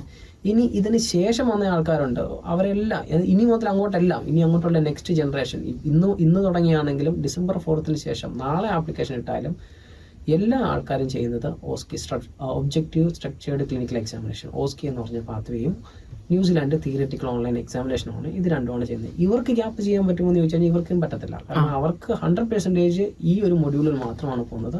അവർ ഓസ്കിയും ഓൺലൈനും തന്നെ ചെയ്യണം. അവരെ സംബന്ധിച്ച് ഓൺലൈൻ എക്സാമിനേഷൻ അവർക്ക് ലോകത്തിൻ്റെ ഏത് ഭാഗത്തും അവരുടെ തൊട്ടടുത്തുള്ള നിയറസ്റ്റ് സെൻറ്ററിൽ പോയിരുന്ന് എഴുതാം. പക്ഷേ മേക്ക് ഷുവർ നിങ്ങൾ നിൽക്കുന്ന സ്ഥലത്ത് ഒരു പിയേഴ്സൺ സെൻറ്റർ, അപ്രൂവ്ഡ് ആയിട്ടുള്ള പിയേഴ്സൺ സെൻറ്ററിൽ എക്സാമിനേഷൻ കണ്ടക്ട് ചെയ്യാനുള്ള ഫെസിലിറ്റി ഉണ്ട് എന്നുള്ളത് എല്ലാ രാജ്യങ്ങളിലും എല്ലാ സ്ഥലങ്ങളിലും പിയേഴ്സൺ സെൻറ്റർ ഒരു പക്ഷേ ഉണ്ടാവാം. പക്ഷേ അവിടെ നമ്മുടെ ന്യൂസിലൻഡിൽ ഓൺലൈൻ എക്സാമിനേഷൻ എഴുതാനുള്ള ഒരു ഫെസിലിറ്റി ഒരു പക്ഷേ അല്ലെങ്കിൽ അത് അപ്രൂവ്ഡ് സെൻറ്റർ ആയിരിക്കത്തില്ല. അതുകൊണ്ട് അതാത് ആൾക്കാരുടെ പ്രൊഫൈലിൽ നോക്കുന്ന സമയത്ത് എക്സാമിനേഷൻ ലിങ്ക് ക്ലിക്ക് ചെയ്യുന്ന സമയത്ത് നമുക്ക് ഏറ്റവും ക്ലോസ് ആയിട്ടുള്ള 3 സെൻറ്റർ സെലക്ട് ചെയ്തിട്ട് അവിടെ പോയി എക്സാമിനേഷൻ എഴുതേണ്ടി വരും. ഓൺലൈൻ എക്സാം എഴുതി കഴിഞ്ഞാൽ എപ്പം റിസൾട്ട് അറിയാൻ പറ്റും ആപ്ലിക്കൻസിന്? ഓൺലൈൻ എക്സാമിനേഷൻ എഴുതി കഴിഞ്ഞാൽ ന്യൂസിലൻഡിൻ്റെ തിയറിറ്റിക്കൽ ഓൺലൈൻ എക്സാമിനേഷൻ ഒരു 24 hours-നുള്ളിൽ 24 hours കഴിയുമ്പോൾ നമുക്ക് നമ്മുടെ റിസൾട്ട് നമ്മൾ IQN പോർട്ടലിൽ കാണാൻ സാധിക്കും. ഓൺസ് നമുക്ക് ആ ഒരു റിസൾട്ട് വന്ന് നമ്മൾ പാസ്സായിട്ടുണ്ടെങ്കിൽ ഒരു അനദർ 6 to 8 weeks-നുള്ളിൽ ന്യൂസിലൻഡ് നേഴ്സിംഗ് കൗൺസിൽ ഓസ്കി എക്സാമിനേഷൻ്റെ ഒരു ഇൻവിറ്റേഷൻ അയക്കും. സോ ഓസ്കി എക്സാമിനേഷൻ എവിടെയാണ് നടക്കുന്നത്, എങ്ങനെയാണ് നടക്കുന്നത്, എന്ന് തുടങ്ങി ഓസ്കി എക്സാമിനേഷൻ സ്റ്റാർട്ട് ആവും. According to New Zealand nursing council വെബ്സൈറ്റിൽ പറയുന്നത് ഓസ്കി ന്യൂസിലൻഡിൽ സ്റ്റാർട്ട് ആവുന്നത് June 1st, 2024 തൊട്ടാണ്. June 1st, 2024 തുടങ്ങി നമുക്ക് ഓസ്കി എക്സാമിനേഷൻ ബുക്ക് ചെയ്യാനായിട്ട് സാധിക്കും. അപ്പൊ നിലവിൽ ഇപ്പൊ ക്യാപ്പാണോ? ഇപ്പൊ നിലവില് ക്യാപ്പ് പോയിക്കൊണ്ടിരിക്കുന്നുണ്ട്. കാരണം December 4th മുമ്പ് അപ്ലൈ ചെയ്തവർക്കെല്ലാം തന്നെ ക്യാപ്പാണ്. ക്യാപ്പ് ഇപ്പോഴും സക്സസ്ഫുൾ ആയിട്ട് പോയിക്കൊണ്ടിരിക്കുന്നു. ഈ ക്യാപ്പ് വിൽ കണ്ടിന്യൂ. അതോടൊപ്പം തന്നെ ഓസ്കിയുടെ ആൾക്കാരും ഇവിടെ ഓസ്കിയും ചെയ്തുകൊണ്ടിരിക്കും. ഒരേ സമയം എനിക്ക് തോന്നുന്നു 24-25 ഇത് രണ്ടും ഒരേപോലെ പോകും. ക്യാപ്പും ഓസ്കിയും പോവും. ന്യൂസിലാൻഡ് കൗൺസിലിൽ നിന്ന് കിട്ടിയേക്കുന്ന ഡിസിഷൻ ലെറ്ററിനെ ബേസ് ചെയ്തിരിക്കും. ഓസ്കി ഫെയിൽ ആയാൽ എന്ത് സംഭവിക്കും എന്നുള്ളതാണ് അടുത്ത ഒരു എല്ലാവരും ചോദിക്കുന്ന ഒരു ക്വസ്റ്റ്യൻ. ഓസ്കിക്ക് നമുക്ക് 3 അറ്റംപ്റ്റ് ഉണ്ട്.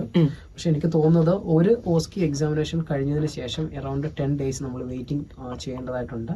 അവിടെയും നമുക്ക് 3 അറ്റംപ്റ്റ് ആണ് ന്യൂസിലാൻഡ് നേഴ്സിംഗ് കൗൺസിൽ പറഞ്ഞിരിക്കുന്നത്. ഓസ്കി എക്സാം അറ്റൻഡ് ചെയ്യാനായിട്ട് എല്ലാവരും ന്യൂസിലൻഡിൽ എത്തണം. യെസ്, ഓസ്കി എക്സാമിനേഷൻ അറ്റൻഡ് ചെയ്യാനെ കൊണ്ട് ന്യൂസിലൻഡിലെ ക്രൈസ്റ്റ് ചർച്ചിലാണ് നേഴ്സസ് മോഡ് എന്ന് പറയുന്ന അസോസിയേഷൻ്റെ അവരുടെ സംഘടനയാണ്. നേഴ്സസ് മോഡിൽ വന്നിട്ട് നമ്മൾ ഓസ്കി എക്സാമിനേഷൻ സെറ്റ് ചെയ്യേണ്ടി വരും. അതൊരു 3 days പ്രോഗ്രാമാണ്. 2 days എന്ന് പറയുന്നത് നമ്മളൊരു പ്രീ ഓറിയൻറ്റേഷൻ ട്രെയിനിങ് പ്രോഗ്രാമാണ്. ബേസിക് ആയിട്ട് അവരെങ്ങനെയാണ് എക്സാം കണ്ടക്ട് ചെയ്യുന്നത്, എന്താണ് എക്സാം എന്നുള്ളത് അവർ പറഞ്ഞു തരും. അതിനുശേഷം 3rd day 3 മണിക്കൂറിൻ്റെ 3 hours-ൻ്റെ ഒരു എക്സാമിനേഷൻ ആയിരിക്കും ഇത്. ഈ എക്സാമിനേഷനിൽ 10 സ്റ്റേഷൻ ഉണ്ടായിരിക്കും. 10 സ്റ്റേഷൻ പാസ്സാവണം. അതിനെ തുടർന്ന് എക്സാം പാസ്സായി കഴിഞ്ഞാൽ പിന്നീട് ഈ റിപ്പോർട്ട് നേഴ്സസ് മോഡെ ഒരു ന്യൂസിലൻഡ് നേഴ്സിംഗ് കൗൺസിലിൽ സബ്മിറ്റ് ചെയ്യും. കൗൺസിൽ റിസൾട്ട് റിസീവ് ആയതിനു ശേഷം നമ്മുടെ IQN പോർട്ടലിൽ നമുക്കത് റിഫ്ലക്റ്റ് ചെയ്യും. നമ്മൾ സക്സസ്ഫുൾ ആയി അടുത്ത what will be the next stage obviously APC ആയിരിക്കും, അതിന് പ്രാക്ടീസ് സർട്ടിഫിക്കറ്റ് ആയിരിക്കും. ജിജോയുടെ എക്സ്പീരിയൻസിൽ ഇങ്ങനെ വരുന്ന ഒരു ആപ്ലിക്കന്റിന്റെ ഒരു ജേർണി ഒന്ന് എക്സ്പ്ലെയിൻ ചെയ്യാമോ? ഞാൻ ചോദിക്കാൻ കാരണം എന്താണെന്ന് ചോദിച്ചാൽ ഇവർ വരുന്നു, പ്രീ ഓറിയന്റേഷൻ ഉണ്ട്, 3ാമത്തെ ദിവസം എക്സാം ഉണ്ട്, ഇതെല്ലാം കൂടെ എത്ര ദിവസം വരും? എങ്ങനെയാണ് ഒരു ഫാമിലി ആയിട്ട് ജീവിക്കുന്ന ഒരു ലേഡിയെ സംബന്ധിച്ചിടത്തോളം പല സ്ഥലങ്ങളിൽ നിന്ന് വരുന്നവരെ ഇതൊന്ന് എക്സ്പ്ലെയിൻ ചെയ്യാൻ പറ്റുമോ? വളരെ നന്നായിട്ട് അതിനെ നോക്കിക്കാണുന്നത്. കാരണം എന്താണെന്ന് വെച്ചാൽ ഫാമിലി ആയിട്ട് ജീവിക്കുന്ന ഒരാൾക്ക് 3 ദിവസത്തെ എക്സാമിന് ക്യാമ്പ് ഇവിടെ നിലവിൽ 4 വീക്സ് എബോവ് ആണ്. 4-6 വീക്സ് 3 months ഒക്കെയാണ് ക്യാമ്പ്. ക്യാമ്പിൽ വരുന്ന പല ആൾക്കാരും ഫാമിലി ആയിട്ടൊക്കെ വന്ന് ഇവിടെ ക്യാമ്പ് ചെയ്ത് അതിനെ തുടർന്ന് ജോലിക്ക് ശ്രമിച്ച് ജോലി കിട്ടി നിൽക്കുന്ന ആൾക്കാരുണ്ടായിരുന്നു. ഇപ്പോഴത്തെ ഒരു നിലവിലെ ഒരു സാഹചര്യം പരിഗണിച്ച് ഫാമിലി ആയിട്ട് വരുന്നത് പേഴ്സണലി ഞാൻ റെക്കമെൻഡ് ചെയ്യുന്നില്ല. ബിക്കോസ് അതൊരു റിസ്ക് ആണ്, നമ്മുടെ ഒരു ലൈഫിൽ എടുക്കുന്ന ഒരു റിസ്ക് ആണ്. എൻ്റെ ഒരു അഭിപ്രായത്തിൽ ഹസ്ബൻഡ് വൈഫ് ഒരുമിച്ച് അറ്റ് എ ടൈം റിസൈൻ ചെയ്യുമ്പോൾ തന്നെ നമ്മുടെ ഒരു ഫൈനാൻഷ്യൽ ബാക്ക്ഗ്രൗണ്ട് ഒരു സ്റ്റെബിലിറ്റി പോവാണ്, ഒരു അൺസ്റ്റേബിൾ സിറ്റുവേഷനിലോട്ട് നമ്മൾ മാറും. പക്ഷെ വൈഫ് എന്നെ സംബന്ധിച്ച് ഇനി വരാൻ പോകുന്ന നേഴ്സസിന്റെ ഏറ്റവും വലിയൊരു ഓപ്പർച്യൂണിറ്റി അവിടെയാണ്. അവരെ റിസൈൻ ചെയ്യേണ്ട ആവശ്യം വരുന്നില്ല. അവരുടെ ലീവ് അനുസരിച്ചുള്ള ഒരു എക്സാം ഡേറ്റ് ബുക്ക് ചെയ്ത് 3 days പ്രോഗ്രാമിന് ന്യൂസിലൻഡിൽ വരുക. ഓസ്കിക്ക് വരുമ്പോൾ കുറച്ചുകൂടെ പ്രിപ്പയർ ചെയ്യേണ്ടി വരും. അവരുടെ ലാംഗ്വേജ്, അവരുടെ ക്ലിനിക്കൽ സ്കിൽസ് ഇതെല്ലാം ഇവാലുവേറ്റ് ചെയ്യുന്ന ഒരു സംഭവമാണ്. പക്ഷേ അൾട്ടിമേറ്റ്ലി ഒരു 1 week അല്ലെ 2 week leave more than enough. അപ്പോൾ അവരെ സംബന്ധിച്ച് അവരുടെ ജോലി റിസൈൻ ചെയ്യുന്നില്ല, വരുന്നു. അവർക്ക് വേണ്ടുന്ന എല്ലാ സപ്പോർട്ടും ന്യൂസിലൻഡിൽ കിട്ടുന്നുണ്ട്. അവരുടെ അക്കോമഡേഷൻ ആവട്ടെ, അവരുടെ ട്രാൻസ്പോർട്ടേഷൻ ആവട്ടെ, അവരുടെ മുന്നോട്ടുള്ള എല്ലാ കാര്യങ്ങളും ആവട്ടെ. ന്യൂസിലൻഡിൽ കിട്ടുന്നുണ്ടെന്ന് പറയുമ്പോൾ എനിക്കൊരു ക്ലാരിഫിക്കേഷൻ ചോദിക്കാൻ ആഗ്രഹിക്കുന്നു. നിങ്ങൾ പ്രൊവൈഡ് ചെയ്യുകയാണോ, എങ്ങനെയാണ് അത് വർക്ക് ആവുന്നത്? എക്സാമിനേഷൻ ടൈമിൽ 3 days ഓസ്കിയുടെ സമയത്ത് എൻ്റെ ഒരു അറിവ് പ്രകാരം അവർ പ്രൊവൈഡ് ചെയ്യുമെന്നാണ് നമ്മൾ വിശ്വസിക്കുന്നത്. അഥവാ അവർ പ്രൊവൈഡ് ചെയ്യുന്നില്ലെങ്കിൽ നമ്മൾ അവർക്ക് എക്സാമിന്റെ സമയത്ത് അവിടെ അക്കോമഡേഷൻ പ്രൊവൈഡ് ചെയ്ത് കൊടുക്കും. അതിനെപ്പറ്റി വ്യക്തമായ ഒരു ഇൻഫർമേഷൻ സൈറ്റിൽ ഇതുവരെ ഞാൻ കണ്ടിട്ടില്ല. കുറച്ചുകൂടെ പോയി വെബ്സൈറ്റിൽ ഡീറ്റെയിൽ ആയിട്ട് നോക്കേണ്ടി വരും. During the OSCE time accommodation provide ചെയ്യുമെന്നോ ചെയ്യത്തില്ല എന്നോ അവർ പറഞ്ഞിട്ടില്ല. യൂഷ്വലി എക്സ്പെക്ട് ചെയ്യുന്ന 3 days അക്കോമഡേഷൻ ഒരു പക്ഷേ അവർ കൊടുക്കുമായിരിക്കാം എന്ന് എക്സ്പെക്ട് ചെയ്യുന്നു. കൊടുത്തില്ല നമ്മൾ അറേഞ്ച് ചെയ്ത് കൊടുക്കും ഉറപ്പായിട്ടും. അതിനുശേഷം റിസൾട്ടിന് അവർ വെയിറ്റ് ചെയ്യണോ? എങ്ങനെയാണ് അത്? അവർ വെയിറ്റ് ചെയ്യേണ്ടി വരും. റിസൾട്ട് എനിക്ക് തോന്നുന്നു IQN പോർട്ടലിലായിരിക്കും അവർ കൊടുക്കുന്നത്. അതിന്റെ കാലാവധി എത്ര സമയത്തിനുള്ളിൽ എന്നുള്ളതിനെ പറ്റിയും ഒരു കൃത്യമായ ഒരു ധാരണയില്ല. നമുക്കിപ്പോൾ ഇതിനെപ്പറ്റിയൊക്കെ അധികമായിട്ട് ഒരുപാട് ക്ലാരിറ്റി വരണമെന്നുണ്ടെങ്കിൽ നമ്മുടെ ഏതെങ്കിലും ഒരു കാൻഡിഡേറ്റ് എക്സാമിനേഷൻ എഴുതി ഒരു കാൻഡിഡേറ്റ് ഓസ്കി കഴിഞ്ഞ് കഴിയുമ്പോൾ നമുക്ക് കുറച്ചുകൂടെ ഒരു ക്ലിയർ പിക്ചർ ആവും. ബട്ട് വെബ്സൈറ്റിൽ കുറേ ഇൻഫർമേഷൻ കൊടുത്തിട്ടുണ്ട്. എന്നിരുന്നാലും ഒരു 24 hours 24 to 48 hours റിസൾട്ട് വരുമായിരിക്കാം എന്ന് എക്സ്പെക്ട് ചെയ്യുന്നു. May be it can take up two weeks, 1 or 2 weeks also.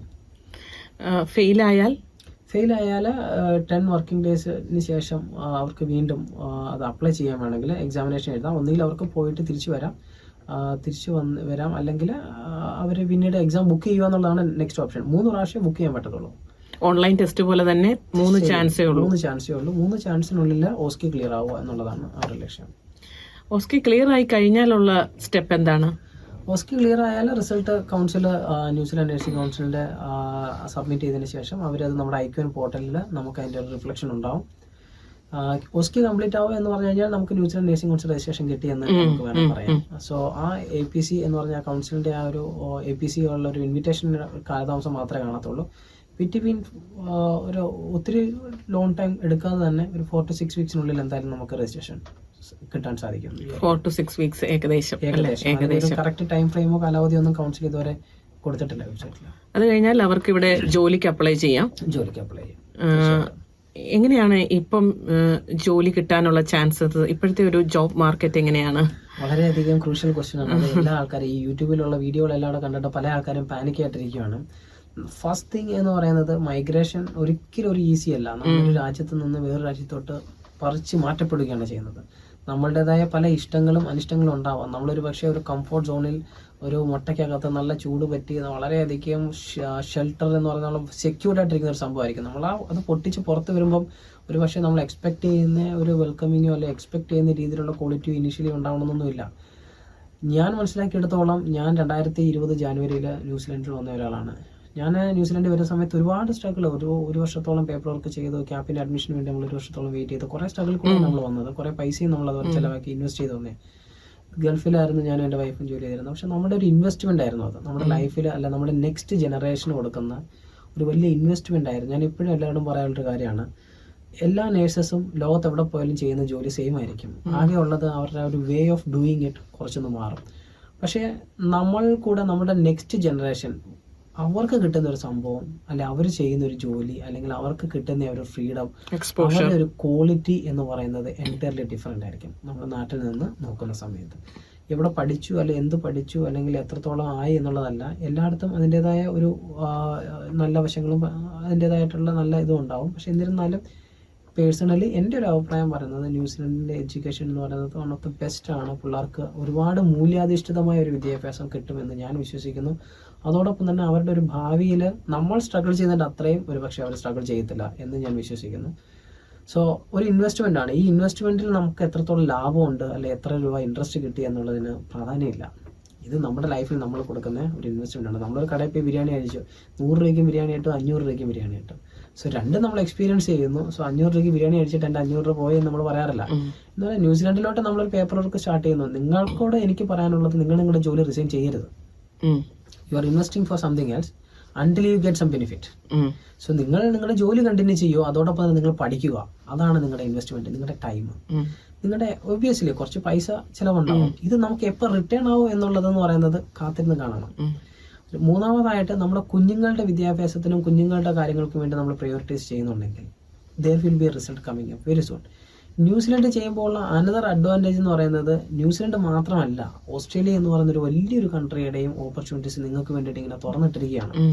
നിങ്ങൾക്ക് രണ്ട് കൺട്രിയിലും ഇപ്പം വരാൻ പോകുന്ന ആൾക്കാരുടെ ഒരു ബെനിഫിറ്റ് എന്ന് പറയുന്നത്, പ്രത്യേകിച്ച് ഗൾഫ് കൺട്രിയിലൊക്കെ ജോലി ചെയ്തുകൊണ്ടിരിക്കുന്ന ആൾക്കാർ ജോലി റിസൈൻ ചെയ്യാതെ അവർ വരിക, പേപ്പർ വർക്കുകൾ സൈഡിൽ കൂടെ ചെയ്യുക, OET ക്ലിയർ ആക്കുക, പഠിച്ചുകൊണ്ടേ ഇരിക്കുക, എക്സാമിനേഷൻ ക്ലിയർ ചെയ്യുക, ഓസ്കി വന്ന് ക്ലിയർ ചെയ്യുക, തിരിച്ചു പോയി രജിസ്ട്രേഷൻ കിട്ടിയതിന് ശേഷം അവിടെ നിന്നുകൊണ്ട് ജോലി സെർച്ച് ചെയ്യുക. ജോലി സെർച്ച് ചെയ്ത് നിങ്ങൾക്ക് you are still not feeling comfortable in New Zealand, അത് നിങ്ങളുടെ ന്യൂസിലാൻഡ് നഴ്സിംഗ് കൗൺസിൽ രജിസ്ട്രേഷൻ ഓസ്ട്രേലിയയിലോട്ട് കൺവേർട്ട് ചെയ്യുക. ഓസ്ട്രേലിയയിലോട്ട് കൺവേർട്ട് ചെയ്തതിനു ശേഷം ഓസ്ട്രേലിയയിലും ജോലി സെർച്ച് ചെയ്യുക. ഇഷ്ടംപോലെ ജോബ് റിക്രൂട്ട്മെന്റ് കമ്പനികൾ അതെല്ലാം ഉണ്ട്, വിത്ത് ഫ്രീ ഓഫ് കോസ്റ്റ്. നല്ലൊരു പോയിന്റ് ജിജോ പറഞ്ഞ ആ ഒരു ഓപ്ഷൻ അവിടെ ഇരുന്നുകൊണ്ട് തന്നെ ചെയ്യുമ്പോൾ ഈ രണ്ട് ഓപ്ഷനും അവർക്ക് അവിടെ ഇരുന്നുകൊണ്ട് ചെയ്യാൻ പറ്റും. ഞാൻ വീണ്ടും ചോദിക്കുകയാണ് ജിജോ, കാരണം നമ്മളൊരു കമ്മ്യൂണിറ്റി FM റേഡിയോ ആണ്, അതുകൊണ്ട് തന്നെ ഒത്തിരി പേര് നമ്മളെ വിളിക്കുന്നു, ചോദിക്കുന്നുണ്ട് ഞങ്ങൾക്ക് ജോലി കിട്ടുന്നില്ല ഈവൻ രജിസ്ട്രേഷൻ കഴിഞ്ഞതിന് ശേഷം.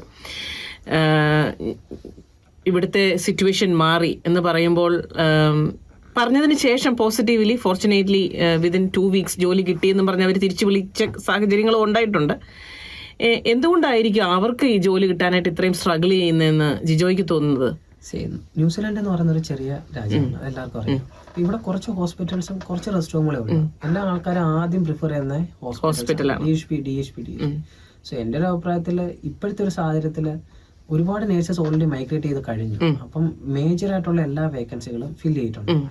2, എനിക്ക് തോന്നുന്ന ഒരു ചെറിയ ക്രൈസിസിന്റെ ഒരു ന്യൂസ് ഓൾറെഡി എല്ലായിടത്തും പുറത്ത് വന്നിട്ടുണ്ട്. അപ്പോൾ ഫണ്ടിങ്ങിന്റെ ഒരു ഇഷ്യൂ എല്ലായിടത്തും ഉണ്ട്. അത് DHPയിലാണെങ്കിലും റെസ്റ്റ് റൂമിലാണെങ്കിലും എല്ലായിടത്തും ഫണ്ടിങ് അതിനനുസരിച്ചിട്ട് ഓരോ വാർഡുകളിലും ഓരോ ഡിപ്പാർട്ട്മെന്റിലും ബഡ്ജറ്റിന്റെ അടിസ്ഥാനത്തിലാണ് ഇത് പോകുന്നത്. സോ ബഡ്ജറ്റിന്റെ അടിസ്ഥാനത്തിൽ അവർക്ക് ചെയ്യാൻ പറ്റുന്നത് വേക്കൻസികൾ വെട്ടി അത് ഒരു രീതിയിൽ അഫക്ട് ചെയ്തിട്ടുണ്ട്. ന്യൂസിലൻഡിന്റെ ചരിത്രത്തിൽ ഏറ്റവും കൂടുതൽ ഗ്രാജുവേഷൻ പാസ് ഔട്ടായ നേഴ്സിംഗ് ഗ്രാജുവേറ്റ്സ് പാസ് ഔട്ടായ ഒരു ഇയർ ആയിരുന്നു 2023. 2024 ആദ്യത്തോടുകൂടി കുറെ ഗ്രാജുവേറ്റ്സ് പാസ്സായി. അപ്പം ന്യൂസിലൻഡിന്റെ ഒരു സ്ട്രാറ്റജി അല്ലെങ്കിൽ അവരുടെ ഒരു റെക്കമെൻഡേഷൻ എപ്പോഴും ഇവിടെ പഠിച്ചിറങ്ങിയ പിള്ളേർക്ക് ഫസ്റ്റ് പ്രയോറിറ്റി കൊടുക്കുന്നതാണ്. സോ അവർ കുറെ പേര് ഇപ്പം ജോലിക്ക് കയറി. സോ ഇതിനകത്ത് മനസ്സിലാക്കേണ്ട 1-2 കാര്യങ്ങൾ, എല്ലാവർക്കും ജോലി ഒരു പക്ഷേ നമ്മൾ സെർച്ച് അന്വേഷിപ്പിൻ കണ്ടെത്തും, അങ്ങനെയാണ് ബൈബിൾ പറയുന്നത്. സോ ഇപ്പം ഇവിടെ ഇന്നിപ്പം സാഹചര്യത്തിൽ പഴയതിന്റെ പോലെ ജോലി ഉണ്ടോ എന്ന് ചോദിച്ചാൽ അതിന് ക്ലിയർ ആൻസർ അത്രയും ഈസി ആയിട്ട് ജോലി കിട്ടത്തില്ല. ജോലി കിട്ടുന്ന അത്ര എളുപ്പമല്ല. നാളെ 6 മാസം കഴിഞ്ഞ് ജോലി ഉണ്ടാവുമെന്ന് ചോദിച്ചാൽ അതിന് മറുപടി ഇപ്പം പറയാൻ പറ്റില്ല. പക്ഷേ ആൾക്കാർക്ക് കിട്ടുന്നുണ്ട്. കിട്ടാത്ത പോയ ആൾക്കാരെ എനിക്കറിയാം, കുറച്ച് പേര് കിട്ടാതെ പോയിട്ടുണ്ട്. പക്ഷേ ഈ മൈൻഡ്രിയെ പറ്റി പറയുകയാണെങ്കിൽ മൈൻഡ്രി നഴ്സിംഗ് സൊല്യൂഷൻസിൽ ഫാമിലിയിൽ നിന്ന് കിട്ടാതെ പോയ പല ആൾക്കാരും അവർ പോയേക്കുന്നത് വെറും കൈയോടെ അല്ല. അവർക്കെല്ലാം ഓസ്ട്രേലിയ ജോലി കിട്ടിയിട്ടുണ്ട്. അവരിവിടെ നിന്ന് സെർച്ച് ചെയ്തു, ഒരു പക്ഷേ അവർക്ക് ഇവിടെ അത് സക്സസ് ആക്കാൻ പറ്റിയില്ല. അവർക്കെല്ലാവർക്കും ഓസ്ട്രേലിയ ജോലി ആയിട്ടാണ് അവർ പോയേക്കുന്നത്. അതുകൊണ്ടാണ് ഞാൻ പറയുന്നത്, ഇവിടെ നിന്ന് ആൾക്കാർക്ക് ഇവിടെ ഇല്ലെങ്കിൽ അടുത്തൊരു ഓപ്പർച്യൂണിറ്റി ന്യൂസിലൻഡ്, അത് UKയിലോ അയർലൻഡിലോ പോയാൽ കിട്ടത്തില്ല. ന്യൂസിലൻഡ് പ്രോസസ് ചെയ്യുന്ന എല്ലാവർക്കും ഉള്ള ഒരു ബെനിഫിറ്റ് ആണ് ഓസ്ട്രേലിയ എന്ന് പറയുന്ന വലിയ ഡോർ. പിന്നെ നമ്മൾ മനസ്സിലാക്കേണ്ട ഒരു കാര്യം, നമ്മൾ ജോലി കിട്ടുന്നില്ല എന്ന് പറയുമ്പോൾ ജോലി കിട്ടാൻ വേണ്ടി നമ്മൾ എന്ത് ചെയ്തു? Are we perfect in to that line? നമ്മുടെ CV പ്രോപ്പർ ആണോ? നമ്മുടെ ക്വാളിഫിക്കേഷൻ, നമ്മുടെ ഇംപ്രഷൻ, നമ്മുടെ കവർ ലെറ്റർ, നമ്മുടെ സെർച്ച് ചെയ്യുന്ന ടൈപ്പ്, അപ്ലൈ ചെയ്യുന്ന രീതി, ഇത് കറക്റ്റാണ്. ന്യൂസിലൻഡിന് ഒരു സ്റ്റാൻഡേർഡ് ഉണ്ട്, അവർക്കൊരു സ്റ്റൈലുണ്ട്. 5 പേജ് CV കൊണ്ടു ചെന്നിട്ട് ഒരു എംപ്ലോയറെ കൊടുത്തിട്ട് ഇത് വായിച്ച് നോക്കി എന്നെ ഇന്റർവ്യൂവിന് വിളിക്കണമെന്ന് പറഞ്ഞാൽ ഇപ്പോഴത്തെ സാഹചര്യത്തിൽ ആരും വിളിക്കത്തില്ല. അതാണ് ഒന്നാമത്തെ പ്രോബ്ലം. രണ്ടാമത്തെ പ്രോബ്ലം അൺനെസസറി ആയിട്ടുള്ള ഡീറ്റെയിൽസ്. ഞാനിപ്പോൾ എക്സാമ്പിൾ പറയുകയാണെങ്കിൽ നമ്മുടെയൊക്കെ പിള്ളേർ ജോലി കിട്ടുന്നില്ല എന്ന് പറയാൻ നമ്മൾ അവരുടെ CV മേടിച്ച് നോക്കുമ്പോൾ അതിനകത്ത് കാണുന്നത് നമ്മുടെ റിലീജിയൻ. ന്യൂസിലൻഡിൽ റിലീജിയൻ ഇമ്പോർട്ടന്റ് അല്ല. നമ്മൾ എന്തിനാ നമ്മുടെ റിലീജിയൻ CV എഴുതുന്നത്? എല്ലാ മലയാളികളും ചെയ്യുന്നൊരു മിസ്റ്റേക്കാണ്. നമ്മുടെ ഫോട്ടോ ഒക്കെ വെച്ച് ഭയങ്കര അടിപൊളിയായിട്ട് സെറ്റാക്കി വയ്ക്കുന്നുണ്ട്. ഇതൊന്നും ഇവിടെ ആർക്കും കാണേണ്ട കാര്യമില്ല. അങ്ങനെ നമുക്ക് എല്ലാ കാര്യങ്ങളും ഇതുവഴി പറയാൻ പറ്റത്തില്ലെങ്കിൽ പോലും നമ്മുടെ CV പ്രിപ്പയർ ചെയ്യുമ്പോൾ നമ്മൾ അറിഞ്ഞിരിക്കേണ്ട കാര്യങ്ങളുണ്ട്. അവിടെയാണ് നമ്മൾ ചെയ്യുന്നതെന്ന് പറഞ്ഞു കഴിഞ്ഞാൽ നമ്മൾ തന്നെ ഇപ്പൊ അവർക്ക് CV ഉണ്ടാക്കി കൊടുക്കുകയാണ്, സപ്പോർട്ട് കൊടുക്കുന്നു. രണ്ടാമത്, ഇനി നിങ്ങൾക്ക് അതിനുള്ള പൈസ ഇല്ലെങ്കിൽ നമ്മൾ $1000 അല്ലെങ്കിൽ $100 ചെയ്തിട്ടുണ്ട്. ഈ പൈസ നിങ്ങളുടെ ഇല്ലെങ്കിൽ നമ്മൾ പറഞ്ഞു തരുന്നുണ്ട്. ഒരു CV എടുത്ത് ഞാൻ സ്ക്രീൻ ഷെയർ ചെയ്തിട്ട് കാണിച്ചു, ഇതിനകത്ത് മിസ്റ്റേക്കുകൾ ഇതൊക്കെയാണ്, യു നീഡ് ടു അണ്ടർസ്റ്റാൻഡ്. ഇതെല്ലാം എലിമിനേറ്റ് ചെയ്താൽ മാത്രമേ നിങ്ങൾക്ക് ഒരാൾ ഇന്റർവ്യൂ സെലക്ട് ചെയ്യത്തുള്ളൂ. ഈ പേജ് ഇത്രയും ഡീറ്റെയിലും അൺനെസസറി ആയിട്ടുള്ള ഡീറ്റെയിൽ എഴുതി വെച്ച് ഇതെല്ലാം വായിച്ച് നോക്കാൻ ഇവിടെ ആർക്ക് സമയമില്ല. 10 വേക്കൻസി ഉള്ളിടത്ത് 25 പേര് അപ്ലൈ ചെയ്യുന്നുണ്ട്. 25 പേര് അപ്ലൈ ചെയ്യുമ്പോൾ ഏറ്റവും ഈസി ആയിട്ട് മനസ്സിലാക്കുന്ന 10 CV ഒരു ഇന്റർവ്യൂ വിളിക്കും, അല്ലെ 15 CV ഇന്റർവ്യൂ വിളിക്കും. ആ ഇന്റർവ്യൂവിൽ ഏറ്റവും ബെസ്റ്റ് ആയിട്ട് പെർഫോം ചെയ്യുന്ന 10 പേരെ അവർ എടുക്കത്തുള്ളൂ. ഇനി ഇന്റർവ്യൂവിന് വിളിച്ചു കഴിഞ്ഞാൽ എന്തൊക്കെയാണ് അവർ ശ്രദ്ധിക്കേണ്ടത്? ഇന്റർവ്യൂ വിളിച്ചു കഴിയുമ്പോൾ ഫസ്റ്റ് തിങ് കമ്മ്യൂണിക്കേഷൻ ആണ്. You need to speak English very confident. രണ്ടാമത്തെ ഒരു കാര്യം, നമ്മുടെ CV നോക്കിയിട്ടായിരിക്കും നമ്മളെ ഒരു ഇന്റർവ്യൂ ചെയ്യുന്നത്. CVയിൽ എന്തൊക്കെ നീ എഴുതി വെച്ചിട്ടുണ്ടോ അതിനെപ്പറ്റി കൃത്യമായിട്ട് നീ അറിഞ്ഞിരിക്കണം. അത് നിനക്കില്ലാത്തൊരു സംഭവം നീ അതിനകത്ത് എഴുതിയിട്ടുണ്ടെങ്കിൽ അതിനകത്ത് പ്രത്യേകിച്ച് അർത്ഥമില്ല. മൂന്നാമത്തെ ഒരു കാര്യം, നമ്മുടെ ഹോണസ്റ്റിയും ഡെഡിക്കേഷനും, അത് അവർക്ക് ആ ഇന്റർവ്യൂ കൂടെ അവർ മനസ്സിലാക്കും. അത് നമ്മൾ ക്ലിയർ ആയിട്ട് എവിഡൻസ് ചെയ്ത് കൊടുക്കണം. ഞാൻ ആപ്റ്റാണ് ഈ പൊസിഷന്. You need to prove that how you are able to take this job. Okay, ഞാൻ ഇതിന് ഏറ്റവും ഔട്ട് ഓഫ് ദിസ് 10 ഞാനാണ് ഏറ്റവും ബെസ്റ്റ് എന്നുള്ളത് ആ ഇന്റർവ്യൂവിൽ നീ കാണിച്ചു കൊടുക്കണം, അല്ല അവരോട് പറയണം. ഇതിനെല്ലാം ബേസിക് ആയിട്ടുള്ള സംഭവം എന്ന് പറഞ്ഞു കഴിഞ്ഞാൽ ഇതെല്ലാം പറയണമെങ്കിലും ചെയ്യണമെങ്കിലും മനസ്സിൽ മാത്രമേ ഇതിന്റെ കാര്യം ഇത് പുറത്തു വരണമെങ്കിൽ we need to have a proper communication skill.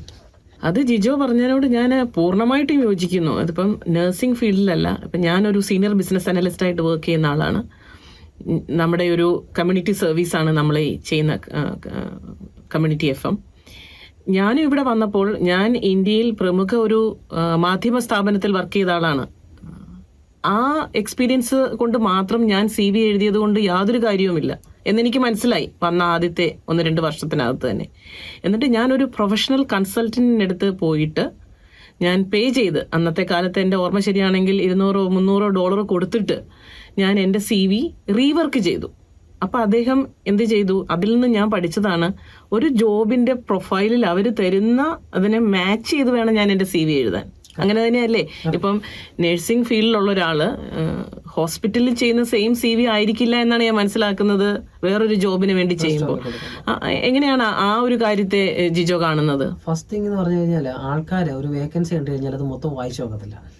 നമുക്ക് ആദ്യം വേണ്ടുന്ന ഒരു സാധനം, you need to understand what exactly they want. തീർച്ചയായിട്ടും അവരുടെ സമയം കളയണ്ട, നമ്മുടെ സമയം കളയണ്ട. അതെ, അവർക്ക് വേണ്ടുന്നത് കൃത്യമായിട്ട് ന്യൂസിലൻഡിലാണെങ്കിൽ അവർ എഴുതി വെച്ചിട്ടുണ്ട്. അതിനകത്ത് സമയമെടുത്ത് ക്ഷമയോടെ അത് മൊത്തം വായിച്ച് വേർഡ് ബൈ വേർഡ് വായിച്ച് മനസ്സിലാക്കുക. എന്താണ് ഈ ജോലി, എന്താണ് ഈ ജോലിയിൽ എന്നിൽ നിന്നും അവർ എക്സ്പെക്ട് ചെയ്യുന്നത്, am I matching with this profile, അല്ലെങ്കിൽ എന്റെ നിലവിലുള്ള CV ഈ വേക്കൻസിക്ക് ഒരു മാച്ച് ചെയ്യത്തക്ക രീതിയിൽ എനിക്ക് ഉണ്ടാക്കിയെടുക്കാൻ പറ്റുമോ ഇല്ലയോ. ഇത് ഒരു CV എടുത്തിട്ട് 10 പേർക്ക് CV വെച്ചിട്ട് ഒരേ CV 10 സ്ഥലത്ത് കൊടുത്തിട്ട് കാര്യമില്ല. കാരണം ഇതെല്ലാം സിസ്റ്റം ജനറേറ്റഡ് ആണ്, കീവേഡ്സ് ആണ് സിസ്റ്റം പിക്ക് ചെയ്യുന്നത്. ഓൾമോസ്റ്റ് എല്ലാം എന്ന് പറഞ്ഞാൽ മനുഷ്യൻ ഇതിനെക്കാട്ടിയും കൂടുതൽ സിസ്റ്റം തന്നെ ആദ്യം ഒന്ന് ഫിൽട്ടർ ചെയ്ത് പിന്നെ മനുഷ്യൻ ഫിൽട്ടർ ചെയ്ത്. കോവിഡിന് മുന്നേ എന്ന് പറഞ്ഞാൽ നേഴ്സസിന് അത്രത്തോളം ആവശ്യം ഉണ്ടായിരുന്നു. അവർക്കിത് നോക്കേണ്ട കാര്യമില്ല, നേഴ്സ് എന്ന് കേട്ടാൽ മതി, അവർ തന്നെ ട്രെയിൻ ചെയ്തെടുക്കും.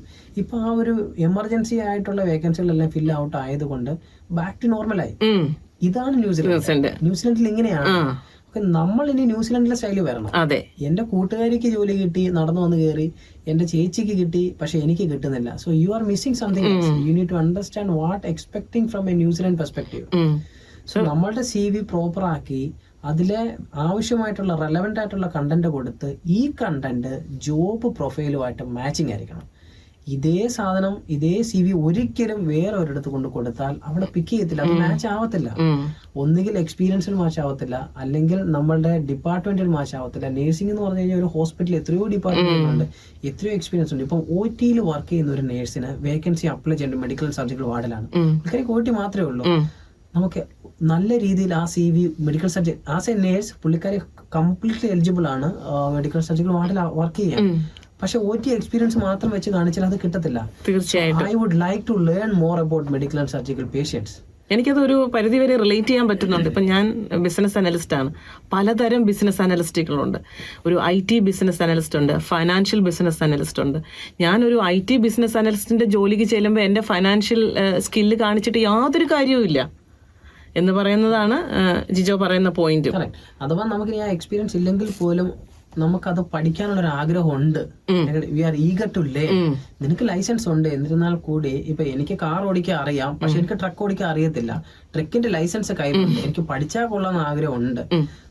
എന്തെങ്കിലും നമ്മളൊരു കാര്യം അവതരിപ്പിക്കുന്ന സമയത്ത് അത് അവരെ ഇംപ്രസ് ചെയ്യത്തക്ക രീതിയിൽ, അല്ലെങ്കിൽ ഈ ഇന്റർവ്യൂവർ അല്ലെങ്കിൽ എംപ്ലോയറെ ഇംപ്രസ് ചെയ്യുന്ന രീതിയിൽ എന്തെങ്കിലും ആ CV ഉണ്ടായിരിക്കണം. വെറുതെ ഒരു CV കൊടുത്താൽ ആരും എടുക്കത്തില്ല. പിന്നെ പല ആൾക്കാരും ചെയ്യുന്നത് പല ഫോണ്ടുകളും പല സ്റ്റൈലുകളും മാറ്റി മറിച്ചും കുറെ കളറും എല്ലാം കയറ്റി വെച്ചിട്ട് ഭയങ്കര ആക്കി കഴിയുമ്പോൾ ഇതൊന്നും ഇപ്പോഴത്തെ ന്യൂസിലാൻഡിന്റെ ഒരു രീതിയിൽ ഇവർ എക്സ്പെക്ട് ചെയ്യുന്നില്ല. ഇവിടെ വേണ്ടുന്നത് വളരെ സിമ്പിൾ ആയിട്ട് നിന്റെ കയ്യിൽ എന്തോ ഉണ്ട്, അത് നീ സിമ്പിൾ ആയിട്ട് പറഞ്ഞാൽ മതി, ബാക്കിയുള്ളവർ ഇന്റർവ്യൂ ചെയ്ത് നോക്കണം. നിന്റെ എക്സ്പീരിയൻസോ ഇതൊന്നും വലിയ ബാധകമല്ല.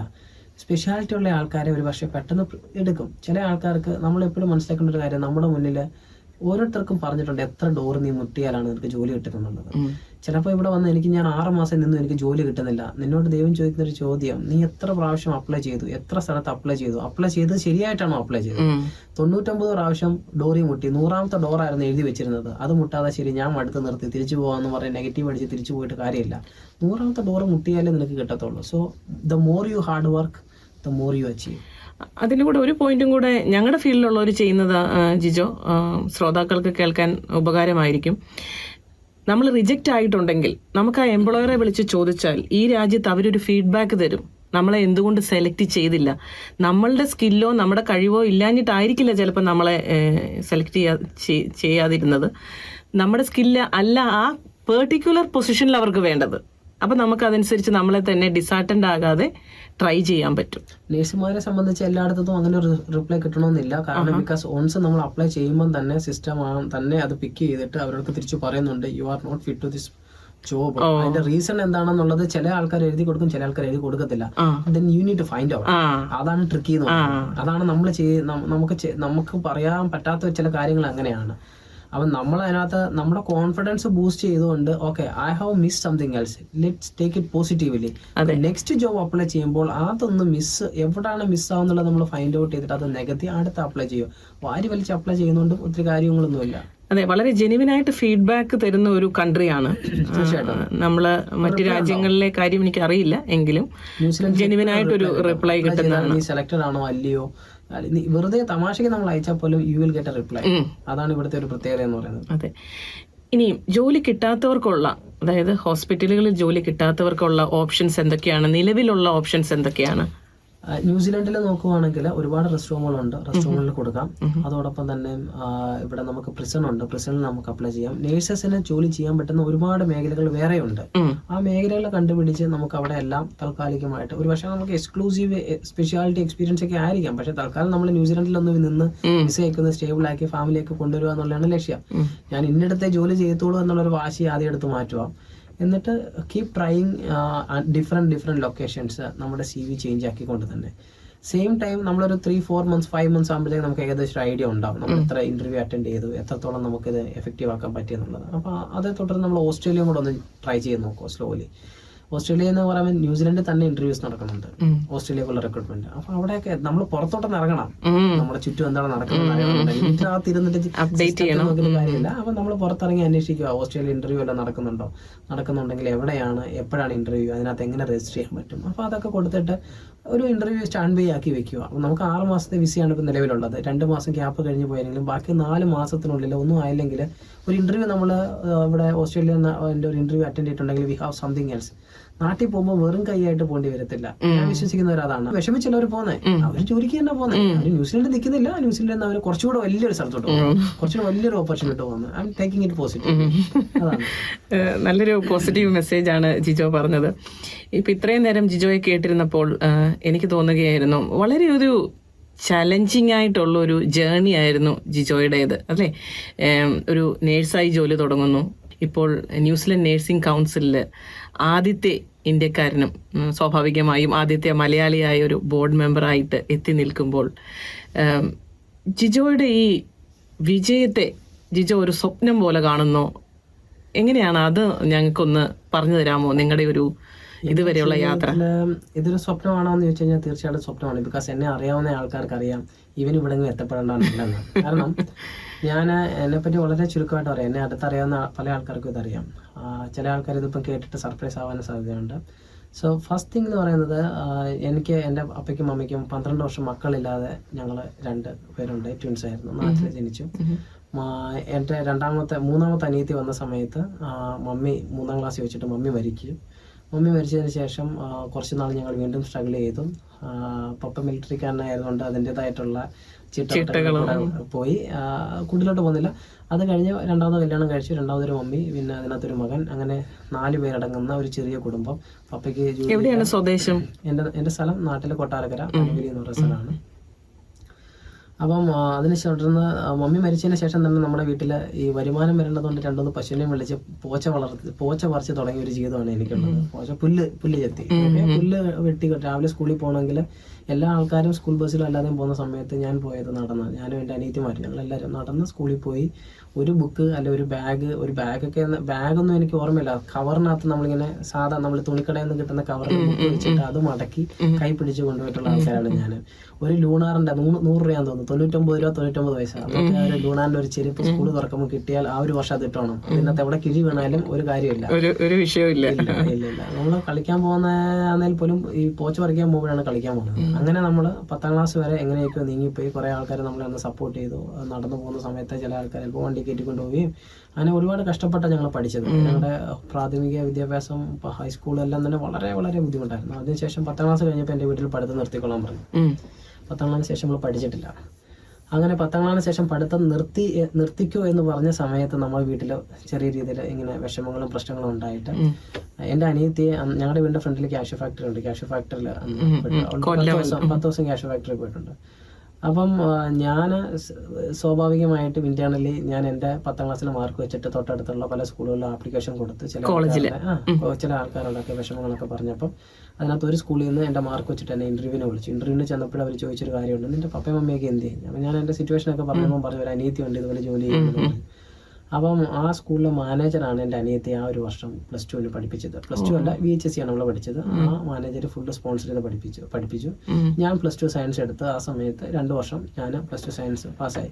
അതിനിടയ്ക്ക് നമ്മൾ ഒരുപാട് ജോലി ചെയ്ത് തിരിച്ചു മറിച്ചും കാര്യങ്ങളൊക്കെ കണ്ടുപിടിച്ച് അന്ന് 1 രൂപ മതിയായിരുന്നു.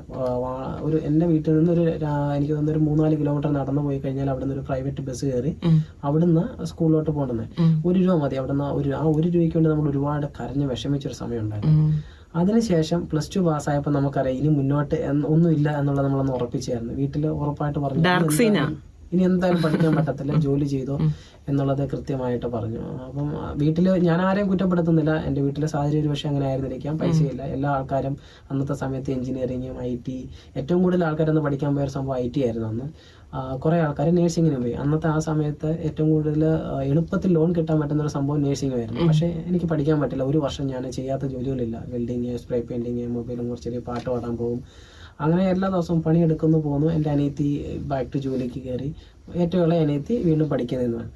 1 വർഷം ഒരു 6-7 മാസം ആയപ്പോഴത്തേക്ക് ഞാൻ കുറച്ച് പൈസയൊക്കെ സ്വരുക്കൂട്ടി എനിക്ക് മനസ്സിലായി പഠിച്ചില്ലെങ്കിലും മുന്നോട്ടൊരു ലക്ഷ്യമില്ല. ഞാൻ അങ്ങനെ കരുനാഗപ്പള്ളി എന്ന് പറഞ്ഞ സ്ഥലത്ത് വെച്ചിട്ട് എന്നെപ്പറ്റി ഈ ഒരു കാര്യം എൻ്റെ ഒരു കൂട്ടുകാരൻ ഫേസ്ബുക്കിൽ എഴുതിയ സ്റ്റോറിയാക്കി ഇട്ടിട്ടുണ്ട്.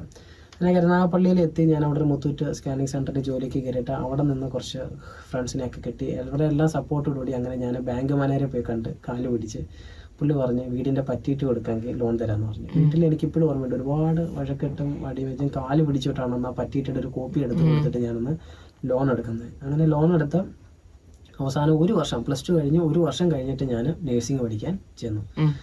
എവിടെയാണ്? ആന്ധ്ര എന്ന് പറയുന്ന സ്ഥലത്ത്. കാരണം അവിടെയാണ് ഫീസ് കുറവ്. അല്ല കർണാടകത്തിലോ നാട്ടിലോ ഒന്നും പഠിക്കാൻ പറ്റത്തില്ല, ഫീസ് കൂടുതലാണ്. ആന്ധ്രയിൽ വളരെ കുറഞ്ഞ ഫീസ് കുറഞ്ഞ ഒരു കോളേജിൽ ഞാൻ അങ്ങനെ പഠിക്കാൻ പോയി. 4 വർഷത്തെ കോഴ്സ്. 4 വർഷത്തെ കോഴ്സിൽ നമ്മൾ ചെയ്യാത്ത പരിപാടികളില്ല. ചെമ്മീൻ കെട്ടിലൊക്കെ സെക്യൂരിറ്റി പണിയൊക്കെ എടുത്തിട്ടാണ് ആ സമയത്ത് നമ്മൾ നേഴ്സിങ്ങിൻ്റെ ആ സമയങ്ങൾ കടന്നുകൂടി പോയത്. ഈവൻ നമ്മുടെ ഫ്രണ്ട്സും അങ്ങനെ പല ആൾക്കാർ എന്നെ നാട്ടിൽ നിന്നൊക്കെ ഒത്തിരി പേര് സപ്പോർട്ട് ചെയ്തിട്ടുണ്ട്. അവർക്ക് എപ്പോഴും എന്നെ കാണുമ്പോൾ ഒത്തിരി അഭിമാനത്തോടെ സ്നേഹത്തോടെ പറയുന്നുണ്ട്. എനിക്ക് വണ്ടിക്കൂലിക്ക് പൈസയൊക്കെ തന്ന് അന്നത്തെ 500 രൂപയൊക്കെ കിട്ടുമ്പോൾ നമ്മൾ ഭയങ്കര ഹാപ്പിയാണ്. അങ്ങനെ ഒത്തിരി സ്ട്രഗിൾ ചെയ്ത് ഞാൻ എങ്ങനെയൊക്കെയോ ആദ്യത്തെ വർഷമൊക്കെ നേഴ്സിംഗിൽ 1-2 സബ്ജക്റ്റ് ക്ലിയർ ആക്കാൻ ബുദ്ധിമുട്ടുണ്ടായിട്ട് എനിക്ക് മനസ്സിലായി ഞാൻ ബുദ്ധിമുട്ടിലോട്ട് പോവാണെന്ന് മനസ്സിലായി. അങ്ങനെ വളരെ കഷ്ടപ്പെട്ട് നമ്മൾ എങ്ങനെയോ പഠിച്ച് അവസാനം നേഴ്സിംഗ് പാസ്സായി. നേഴ്സിംഗ് പാസ്സായി കഴിഞ്ഞപ്പോഴും വീണ്ടും മുന്നിൽ സർട്ടിഫിക്കറ്റ് മേടിക്കണമെങ്കിൽ പൈസ വേണം. നാട്ടിൽ നിന്നിട്ട് അന്നത്തെ സമയത്ത് എനിക്ക് 10,000 രൂപ സർട്ടിഫിക്കറ്റ് മേടിക്കാൻ വേണമായിരുന്നു. എനിക്ക് എൻ്റെ ഓം ശരിയാണെങ്കിൽ എൻ്റെ ഒരു കൂട്ടുകാരൻ്റെ ഫാദറാണ് എനിക്ക് ആ 10,000 രൂപയും പിന്നെ എൻ്റെ വൈഫ് പുള്ളിക്കാരി അപ്പം ജോലി ചെയ്യുന്നുണ്ടായിരുന്നു. അപ്പോൾ അവരെല്ലാവരുടെ കുറച്ച് പൈസ തന്നിട്ടാണ് ഞാൻ അന്ന് കോളേജിൽ പോയി സർട്ടിഫിക്കറ്റ് മേടിച്ചിട്ട് ബോംബെ എന്ന് പറഞ്ഞൊരു വലിയ സ്ഥലത്തോട്ട് പോവാണ്. ബോംബെ ചെന്നു. അവിടെയും ജോലി കിട്ടാൻ ബുദ്ധിമുട്ട്, മെയിൽ നേഴ്സ് ആയതുകൊണ്ട്. ആ സമയത്ത് മെയിൽ നേഴ്സസിന് ജോലിയില്ല. അപ്പം നമുക്ക് അവസാനം ഒരു ഹോസ്പിറ്റലിൽ ജോലി കിട്ടി. ആദ്യത്തെ ഇന്റർവ്യൂ ഫെയിലായി. രണ്ടാമത് ഞാൻ വീണ്ടും അതേ ഹോസ്പിറ്റലിൽ, കാരണം എനിക്ക് ആ ഹോസ്പിറ്റൽ ഇഷ്ടപ്പെട്ടു, അവിടെ ജോലിക്ക് കയറണമെന്ന് വിചാരിച്ച് രണ്ടാമത്തെ പ്രാവശ്യം വീണ്ടും ഞാൻ അതേ ഹോസ്പിറ്റലിൽ അപ്ലൈ ചെയ്ത് അവിടെ തന്നെ ജോലിക്ക് കയറി. അങ്ങനെ എനിക്ക് ഇഷ്ടപ്പെട്ട കാർഡിയാക്ക് ആയിരുന്നു. കാർഡിയാക്കിൽ ഞാൻ ജോലിക്ക് കയറി, ജോലി സ്റ്റാർട്ട് ചെയ്തു. വളരെ നിർഭാഗ്യം എന്ന് പറയട്ടെ, ജോലിക്ക് കയറി ഒരു 8-10 മാസം കഴിഞ്ഞ് നമ്മളൊന്ന് ക്ലച്ച് പിടിച്ച് വന്നപ്പോഴത്തേക്ക് അവിടെ ഒരു കുഞ്ഞ് മരിക്കേണ്ട വന്നു, സൂയിസൈഡ് ചെയ്യേണ്ടി വന്നു. നമ്മുടെ കൂട്ടത്തിൽ തന്നെ ഒരു കൊച്ച്. നമുക്ക് ഒത്തിരി വിഷമം ഉണ്ടാക്കി. ഒരു ഭയങ്കര സ്ട്രിക്റ്റ് ആയിട്ടുള്ള ഹോസ്പിറ്റലായിരുന്നു. അന്നത്തെ സമയത്ത് നേഴ്സുമാർക്ക് വളരെ കുറഞ്ഞ സാലറി, പീഡനങ്ങൾ അനുഭവിക്കുന്ന, ഇന്നത്തേനെക്കാട്ടിയും ഒത്തിരി കഷ്ടപ്പാടുള്ള സമയമായിരുന്നു. 2010 ഞാനിത് പറയുന്നത്. അപ്പോൾ അങ്ങനെ ആ സമയത്ത് 2010-11 ആ സമയമായിരുന്നു തോന്നുന്നു. ആ കുഞ്ഞ് മരിച്ചതിന്റെ പുറത്ത് നേഴ്സുമാരെല്ലാം കൂടെ ചേർന്നിട്ട് ഞങ്ങൾ അങ്ങനെ സ്ട്രൈക്ക് ചെയ്യാൻ തീരുമാനിച്ചു. മലയാളി നഴ്സ് ആത്മഹത്യ ചെയ്തതിനെ തുടർന്ന് മുംബൈയിലെ സ്വകാര്യ ആശുപത്രിയിലെ 200ഓളം മലയാളി ജീവനക്കാർ നടത്തുന്ന സമരം 3-ാം ദിവസവും തുടരുകയാണ്. ജോലിയിൽ തുടരുന്ന നഴ്സുമാരുടെ യോഗ്യതാ സർട്ടിഫിക്കറ്റുകൾ തിരികെ നൽകാനാവില്ലെന്ന് മാനേജ്മെന്റ് അറിയിച്ചതോടെ ചർച്ചകൾ വഴിമുട്ടി. ഒരുപാട് നേഴ്സുമാർ സപ്പോർട്ട് ചെയ്തു. സത്യം പറഞ്ഞാൽ ഞാൻ ജോലി ചെയ്യുന്ന ഡിപ്പാർട്ട്മെന്റിൽ വലിയ പ്രശ്നങ്ങളൊന്നും ഇല്ലായിരുന്നു. പക്ഷെ കൂട്ടത്തിൽ ഒരു കുഞ്ഞ് മരിച്ചപ്പോൾ ആ ഒരു നേഴ്സ് എന്നുള്ളൊരു ഫീലിംഗിൽ നമ്മൾ ഇടയ്ക്ക് പുറത്ത് ചാടി അന്ന് സമരം ചെയ്തു. സമരത്തിന്റെ ഏറ്റവും ഫ്രണ്ടിൽ നിന്നു. അവിടെ നമ്മുടെ നാട്ടിൽ നിന്നുള്ള നേതാക്കന്മാരൊക്കെ വന്നു. ആന്റണി MP അങ്ങനെ കുറേ ആൾക്കാരെ വന്ന് സംസാരിച്ച് പ്രശ്നം സോൾവ് ആയി എന്ന് പറഞ്ഞാൽ ഞങ്ങളൊരു 10-200 നേഴ്സുമാർ ഒരുമിച്ച് ജോലി വിട്ട് ഇറങ്ങേണ്ടി വന്നു. അന്ന് ഞാൻ ആ ജോലി വിട്ട് പുറത്തിറങ്ങിയ സമയത്ത് എന്നോട് എല്ലാവരും ചോദിച്ചൊരു കാര്യമുണ്ട്, മണ്ട നീ എന്ത് പൊട്ടത്തരാ കാണിച്ചേ, നേഴ്സിംഗ് സമരത്തിന്റെ ഫ്രണ്ടിൽ നിന്ന് നിനക്കിനി ആരെങ്കിലും ജോലി തരുമോ എന്നെല്ലാവരും എന്നോട് ചോദിച്ചു. ഈവൻ ഇവർ ടെർമിനേറ്റ് ചെയ്യുവാണെങ്കിലും നമ്മൾ സ്വയമേ പോവുകയാണെങ്കിലും 50,000 രൂപ കൊടുക്കാതെ നമ്മുടെ 10 തൊട്ടുള്ളത് അതിന്റെ രജിസ്ട്രേഷൻ ഉൾപ്പെടെ സർട്ടിഫിക്കറ്റ്, ഏകദേശം എൻ്റെ 18 സർട്ടിഫിക്കറ്റ് അവരുടെ ഇരിപ്പുണ്ട്. രജിസ്ട്രേഷൻ, കോൺവെക്കേഷൻ, ഓൾ സർട്ടിഫിക്കറ്റ് അവർ മേടിച്ച് വെച്ചിട്ട് ഒരു സർട്ടിഫിക്കറ്റ് പോലും നമുക്ക് ഈവൻ ജസ്റ്റ് ഒരു ദിവസത്തേക്ക് ചോദിച്ചാൽ പോലും നമ്മൾ 50,000 രൂപ അവർക്ക് അങ്ങോട്ട് കൊടുത്തേ പറ്റും. കൂടുതലുള്ള ആൾക്കാരുടെ മുഖമൊന്നും വന്നില്ല. എൻ്റെ ഇപ്പോഴും Asianet news, Manorama news, India vision ഒക്കെ നോക്കി കഴിഞ്ഞാൽ എല്ലാ ന്യൂസിലും എൻ്റെ മുഖം ഇപ്പോഴും ഉണ്ട്. അന്നത്തെ സമരം അടിച്ചു ന്യൂസ് പേപ്പർ ഉൾപ്പെടെ എല്ലായിടത്തും നമ്മുടെ ഫോട്ടോ വന്നു. നാട്ടിലെ നമ്മൾ CV കൊടുക്കുമ്പോൾ ഫോട്ടോ വെച്ചാൽ കൊടുക്കുന്നത്, നിന്നെ ഇനി ആരും ജോലിക്കെടുത്തിട്ടെന്ന് പറഞ്ഞു. അപ്പോഴും നമ്മൾ തെറ്റൊന്നും ചെയ്തിട്ടില്ല. ഒരു നേഴ്സിന് വേണ്ടി നമ്മൾ സംസാരിച്ചു. പക്ഷെ ആ കൂട്ടത്തിൽ ഏറ്റവും ആദ്യം ജോലി കിട്ടി എനിക്കായിരുന്നു. തൊട്ടടുത്തുള്ള ഹോസ്പിറ്റലിൽ തന്നെ അതേ സ്പെഷ്യാലിറ്റിയിൽ എനിക്ക് ജോലി കിട്ടി. ഏകദേശം 4-5 വർഷം അവിടെ കണ്ടിന്യൂ ചെയ്തു. ഇൻ ബിറ്റ്വീൻ ഞങ്ങൾ എങ്ങനെയൊക്കെയോ കുറേ ബുദ്ധിമുട്ടുകളുടെ കല്യാണമൊക്കെ കഴിഞ്ഞ് ഞങ്ങൾ കല്യാണം കഴിച്ചിട്ട് ഞാൻ ബോംബെയിൽ ഞാനും എൻ്റെ വൈഫ് ഒരു പക്ഷേ ഒരേ ഹോസ്റ്റലിൽ തന്നെ അപ്പുറത്തും സെപ്പറേറ്റ് ഞങ്ങൾ താമസിച്ചത്. ഒരുമിച്ച് താമസിച്ച പോലും ഇല്ലായിരുന്നു. അന്നത്തെ സാഹചര്യവും സാമ്പത്തും കാര്യങ്ങളൊക്കെ ആയിരുന്നു. ലോണും എല്ലാം ഇങ്ങനെ കിടക്കുമായിരുന്നു. അങ്ങനെ അവിടെ നിന്ന് ആദ്യം ഞാൻ വൈഫിനെ ദുബായിക്ക് ഒരു ഇൻ്റർവ്യൂ വന്ന സമയത്ത് ദുബായിക്ക് കയറ്റി വിട്ടു. അതിൻ്റെ പുറകെ ഞാൻ റിസൈൻ ചെയ്ത് ദുബായി ചെന്നപ്പോൾ നമുക്കറിയാവുന്ന ഡോക്ടേഴ്സും ആൾക്കാരും എല്ലാം ഉണ്ടായതുകൊണ്ട് പെട്ടെന്ന് തന്നെ ജോലി കിട്ടി. എക്സാമിനേഷൻ എഴുതി, DH എക്സാം എഴുതി പാസ്സായി. അങ്ങനെ ദുബായിൽ ജോലി സ്റ്റാർട്ട് ചെയ്തു. അങ്ങനെ സ്ലോലി നമ്മൾ അവിടെ നിന്നാണ് പിച്ച് വെച്ച് തുറക്കുന്നത്. അത്രയും നാളെ നമ്മൾ അനുഭവിച്ച ഒരു വേദന എന്ന് പറയുന്നത് ഒരു വലിയതായിരുന്നു. ഞാനിപ്പോൾ 5 മിനിറ്റോട് പറഞ്ഞു നിർത്തുമെങ്കിൽ ഞാൻ ഒരു പക്ഷേ പല പ്രാവശ്യം ഞാൻ ചോദിച്ചിട്ടുണ്ട്, ദൈവമേ എന്തുകൊണ്ട് എനിക്ക് രക്ഷപ്പെടാൻ പറ്റുന്നില്ല, എന്തുകൊണ്ട് എനിക്കൊന്നും ചെയ്തു തീർക്കാൻ പറ്റുന്നില്ല. എന്നെ കല്യാണത്തിന് പോലും 10,000 രൂപ ഒപ്പിക്കാൻ പറ്റുന്നില്ല. സ്നേഹിച്ച് കല്യാണം കിടക്കുന്നതായതുകൊണ്ട് വീട്ടിൽ നിന്നുള്ള പ്രഷറുകൾ, അല്ലാതുള്ള പ്രഷറുകൾ, ഇതിനിടയ്ക്ക് ഫാമിലി ബാക്ക്ഗ്രൗണ്ട്, പപ്പ മരിച്ചിരിക്കുന്നു, അനിയത്തിയുടെ ഹസ്ബൻഡുകളൊക്കെ മരിക്കുന്നു, അങ്ങനെ ഒരുപാട് പ്രശ്നങ്ങളിൽ കൂടെ പോയിക്കൊണ്ടിരുന്ന സമയം ആയിരുന്നു. അങ്ങനെ ദുബായിലെത്തി, ഞങ്ങൾക്കൊരു കുഞ്ഞുണ്ടായി. അതിനുശേഷം ഞങ്ങളൊരു വീടൊക്കെ വെച്ച് ഒരു 5 വർഷം അത് കഴിഞ്ഞ് ഞാൻ അവിടുത്തെ സെമി ഗവൺമെൻറ് ഒരു ഷാർജ പ്രൈവറ്റ് ഹോസ്പിറ്റലിൽ ജോലിക്ക് കയറി. അങ്ങനെ അവിടെ നിന്നുകൊണ്ടാണ് നമ്മുടെ ഒരു കൂട്ടുകാരൻ്റെ നിർബന്ധത്തിൽ OET എഴുതാൻ ആരംഭിക്കുന്നത്. OET പഠിച്ചു. വൈഫ് അന്നേരം OET എഴുതുന്നില്ലായിരുന്നു. ഞാൻ അവൻ്റെ കൂടെ ചുമ്മാ ടൈം പാസിന് എഴുതി തോറ്റോണ്ടേയിരുന്നു. എൻ്റെ വൈഫിനെ അങ്ങനെ ഒരു ദിവസം ഞാൻ ചുമ്മാ തമാശയ്ക്ക് വിളിച്ചോണ്ടേ, നീ വെറുതെ ഇരിക്കുമല്ലോ എന്തായാലും വന്ന് എഴുതുമെന്ന് പറഞ്ഞ് ആദ്യത്തെ പ്രാവശ്യം എഴുതി തോറ്റു. നിർത്താമെന്ന് വിചാരിച്ചു. അവൾ പറഞ്ഞു ഇന്ന് ഒരു പ്രാവശ്യം ഞങ്ങൾ ബുക്ക് ചെയ്തായിരുന്നു, അതുകൊണ്ട് എഴുതിയേക്കാന്ന് പറഞ്ഞു. അവസാനം എഴുതുന്നില്ലെന്ന് പറഞ്ഞാൽ അവൾ OET ക്ലിയറായി. പിന്നെ എൻ്റെ മുന്നിൽ വേറെ വഴിയില്ലായിരുന്നു. കഷ്ടപ്പെട്ട് അവസാനം പഠിച്ച് OET എഴുതി ക്ലിയറാക്കി എഴുതി. ഞാൻ അങ്ങനെ കോളേജിൽ ക്യാപ്പിൻ്റെ അഡ്മിഷന് വേണ്ടി അന്ന് ശ്രമിക്കുവാണ്. അവൾക്ക് അഡ്മിഷൻ കിട്ടി, എനിക്ക് അഡ്മിഷൻ കിട്ടിയില്ല. അവസാനം ഞങ്ങൾ കോളേജിന് സെപ്പറേറ്റ് മെയിൽ അയച്ചിട്ട് നമ്മൾ ആ കോളേജിൽ റിക്വസ്റ്റ് ചെയ്ത് ഇതുപോലെ ഞങ്ങൾക്ക് ഒരുമിച്ച് വന്ന് ചെയ്യണമെന്നുണ്ട്. കോളേജ് നമ്മുടെ റിക്വസ്റ്റ് അക്സെപ്റ്റ് ചെയ്ത് ഞങ്ങൾ രണ്ടുപേരും അങ്ങനെ ഒരുമിച്ച് 2020 ജനുവരിയിൽ ക്യാമ്പ് ചെയ്യാൻ വന്നു. അതേ കോളേജിലെ മാനേജ്മെന്റ് ആൾക്കാരും അതേ കോളേജിലെ എല്ലാ ട്യൂട്ടേഴ്സും ഇന്ന് എൻ്റെ ഏറ്റവും അടുത്ത സുഹൃത്തുക്കളാണ്. ഞാനിപ്പോഴും അവരെ കാണുമ്പോൾ പറയും, നിങ്ങൾ എൻ്റെ ആപ്ലിക്കേഷൻ ഇവിടെ തന്ന സമയത്ത് എൻ്റെ ആപ്ലിക്കേഷൻ റിജക്ട് ചെയ്ത ആൾക്കാരാണ് നിങ്ങളെന്ന് പറഞ്ഞാലിപ്പം തമാശയിലൂടെ പറയും. പക്ഷേ നമ്മളെ ദൈവം നടത്തുന്ന ചില വഴികൾ അങ്ങനെ ആയിരിക്കും. നമ്മളെ തള്ളിക്കളഞ്ഞ എല്ലാ ആൾക്കാരും നമ്മുടെ കൂടെ കാണും. നമ്മൾ വിചാരിക്കാത്ത വഴികളിൽ കൂടെ ഒരു പക്ഷേ നമ്മൾ സഞ്ചരിക്കേണ്ടി വരും. അങ്ങനെ ഞങ്ങളുടെ ക്യാമ്പ് കഴിഞ്ഞപ്പോഴും ജോലി, എനിക്ക് പെട്ടെന്ന് ജോലിയായി, അവൾക്ക് ജോലി ആയില്ല. അവൾ പിന്നീട് ഓപ്പൺ സിറ്റി ഹോസ്പിറ്റലിൽ ജോലിക്ക് കയറാൻ സാധിച്ചു. ജോലി നടന്നുകൊണ്ടിരുന്ന സമയത്ത് നമ്മുടെ മുന്നിൽ അന്നേരം ഒരു ഇങ്ങനെ പല ആൾക്കാർ നമ്മളെ വിളിച്ച് സംശയം ചോദിക്കും, എങ്ങനെയാണ് പോയത്, എങ്ങനെയാണ് വന്നത്. ആ സമയത്ത് ആ ഗ്യാപ്പിൽ ഞാനാണ് വന്നത്. എൻ്റെ കൂട്ടുകാരന്മാർ ഒത്തിരി പേരുണ്ട്. അപ്പം ഞങ്ങൾ ആദ്യം 1-2 ഏജൻസിയിലൊക്കെ കൊടുത്ത് കുറച്ച് പണി കിട്ടിയ ആൾക്കാരായിരുന്നു. അതുകൊണ്ട് പിന്നെ അതിൻ്റെ തുറന്ന് നമ്മളത് നിർത്തി അവസാനം നമ്മൾ തന്നെ സ്വയം കണ്ടുപിടിച്ച് വന്നതാണ്. അപ്പം ഞാൻ അങ്ങനെ കുറേ ആൾക്കാരെ ഹെൽപ്പ് ചെയ്തപ്പോൾ പറഞ്ഞു, നമുക്കിതൊന്ന് സെറ്റ് ചെയ്യാം, കുറച്ചുകൂടെ ഓർഗനൈസ്ഡ് ഫോർമാറ്റിലാക്കാം. ന്യൂസിലാൻഡിൽ ഒരു ബിസിനസ് തുടങ്ങുമ്പോൾ എന്ത് ചെയ്യണമെന്ന് നമുക്കറിയത്തില്ല. ഒരുപാട് പേരെ നമ്മൾ അപ്രോച്ച് ചെയ്തു, ആരും പറഞ്ഞു തരുന്നില്ല. ഇവിടെ ഗൾഫിൽ നിന്നുള്ള സംഭവം എന്ന് പറഞ്ഞാൽ എന്തെങ്കിലും ചോദിച്ചു കഴിഞ്ഞാൽ നമ്മളെ സപ്പോർട്ട് ചെയ്യാനും പറഞ്ഞു തരാനും ഒത്തിരി ആൾക്കാരുണ്ട്. ന്യൂസിലാൻഡിൽ നമുക്കത് പെട്ടെന്ന് കിട്ടുന്നില്ല. പിന്നെ ഗൾഫിൽ നിന്ന് വന്നതിൻ്റെ ഒരു ഫ്രസ്ട്രേഷൻ, ഒരു വിഷമം, ഇവിടുത്തെ ഒരു സിസ്റ്റമായിട്ട് നമുക്ക് അഡ്ജസ്റ്റ് ചെയ്ത് പോകാനും ഇംഗ്ലീഷും എല്ലാം കൂടെ ഭയങ്കര. അതിനിടയ്ക്ക് കോവിഡ് വന്ന് ലോക്ക്ഡൗൺ ആയി, ഫുൾ പെട്ടു. കുഞ്ഞുങ്ങൾ 2 പേരും നാട്ടിൽ, ഏകദേശം 1.5 വർഷത്തോളം കുഞ്ഞുങ്ങളുമായിട്ട് നമ്മളെ സെപ്പറേറ്റ് ചെയ്തിരിക്കേണ്ടി വന്നു.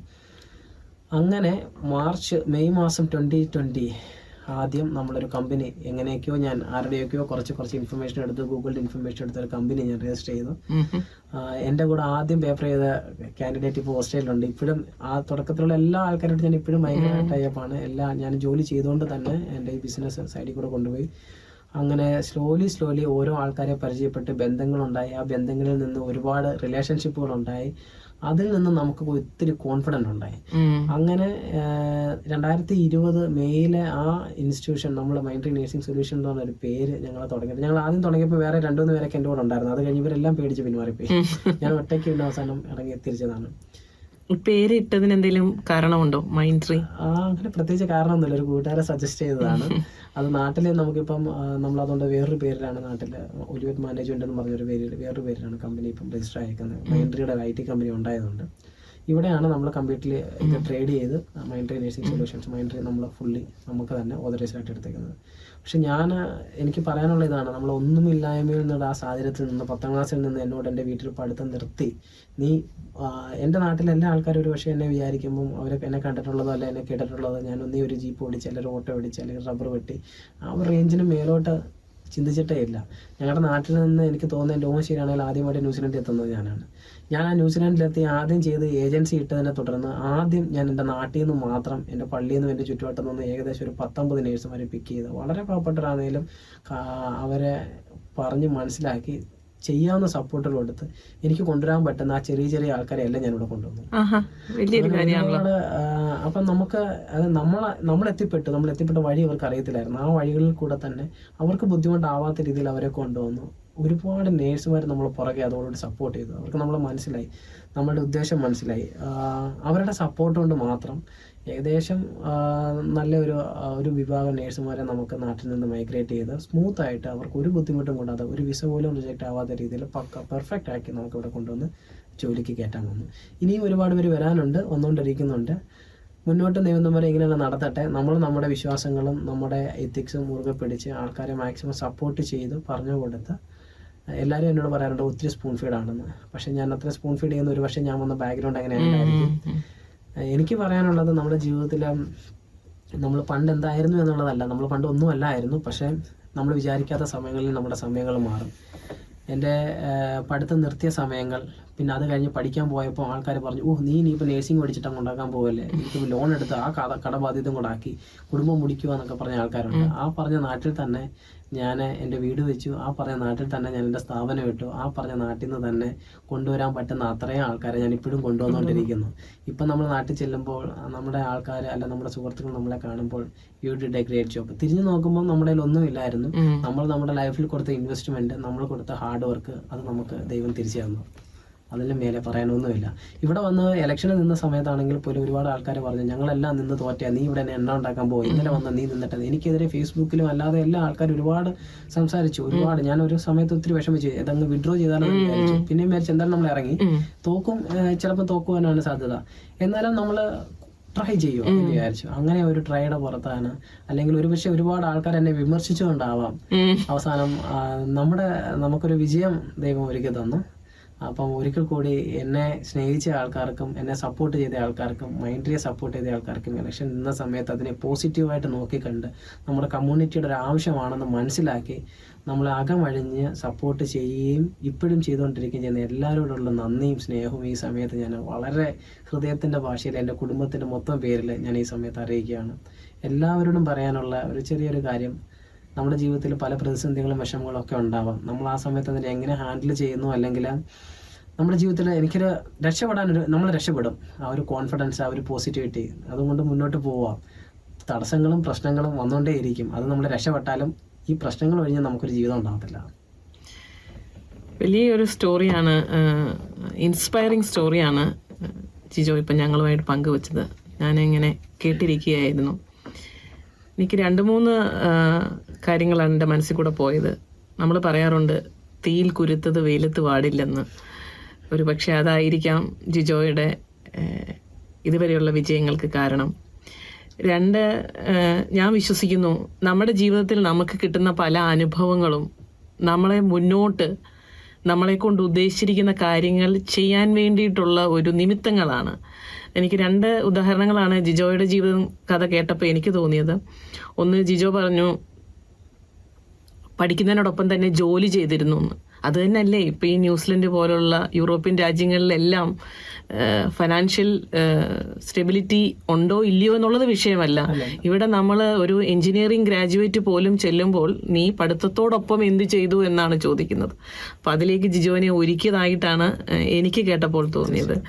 രണ്ടാമതൊരു കാര്യം എനിക്ക് തോന്നിയത്, ജിജോ ബോംബെ ഹോസ്പിറ്റലിൽ ജിജോയുടെ ഒരു കൊളീഗിന് വേണ്ടി സമരം ചെയ്യുന്നു, അല്ലെങ്കിൽ ആ ഒരു നേതൃത്വ പാടവം അവിടെ വെച്ച് ജിജോ ഡെമോൺസ്ട്രേറ്റ് ചെയ്തു.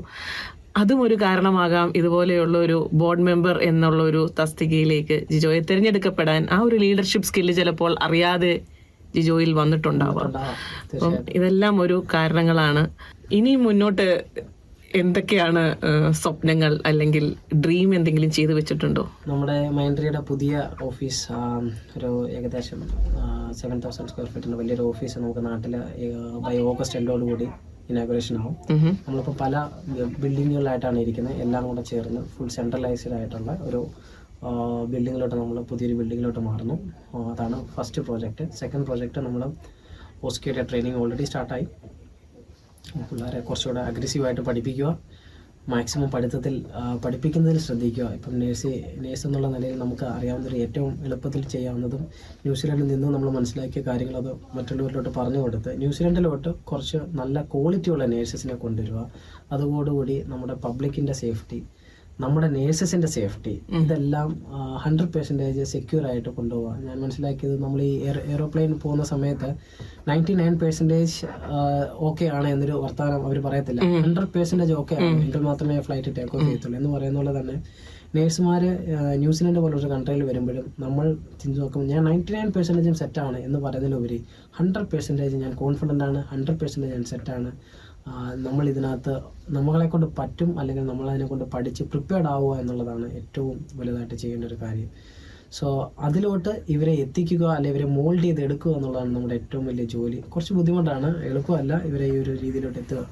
ഈ ഒരു ഫീൽഡിൽ നിന്ന് നമ്മൾ മനസ്സിലാക്കിയത് ഭയങ്കര ചലഞ്ചിങ് ആണ്. ഇൻ ബിറ്റ്വീൻ കുറേ അഡ്മിനിസ്ട്രേറ്റീവ് പരമായിട്ടും അല്ലാതെയുള്ള ഇഷ്യൂസും റൂൾ വരുന്നതിനനുസരിച്ചും ഇമിറ്റേഷൻ അനുസരിച്ചും ഇവരുടെ എല്ലാം തന്നെ വളരെ നിഷ്പക്ഷമായിട്ട് നമ്മൾ ഡോക്യുമെൻറ്റുകൾ കൊടുത്ത് ഒരു രീതിയിലും ഏറ്റവും നല്ല സത്യസന്ധമായി നമ്മുടെ രാജ്യത്തിൻ്റെ പേര് നിലനിർത്തിക്കൊണ്ട് തന്നെ ഇവിടെ വരുന്ന ഒരാളും നമ്മളെ പ്രായമില്ല വിഷമിച്ച് പോകത്തക്ക രീതിയിലുള്ളൊരു ബുദ്ധിമുട്ടുണ്ടാക്കാതെ രക്ഷപ്പെട്ട് നമ്മളെ എപ്പോഴെങ്കിലും വഴിവെച്ച് കാണുമ്പോൾ ഞാനിപ്പോൾ എവിടെ ചെന്നാലും എന്നെ അറിയാവുന്ന ഒരാൾ, തിയേറ്ററിൽ പടം കാണാൻ പോയാലും ഒരാൾ കാണും, ഞാനത് മാർക്കറ്റിൽ പോയാലും കാണും. നമ്മുടെ ഒരു സന്തോഷം, ആ ആൾ നമ്മളെ വന്ന് കണ്ട് മിണ്ടുമ്പോൾ ചേട്ടാ എന്തോ ഉണ്ടെന്ന് ചോദിക്കുമ്പോൾ ഒരു സന്തോഷം ഉണ്ടല്ലോ.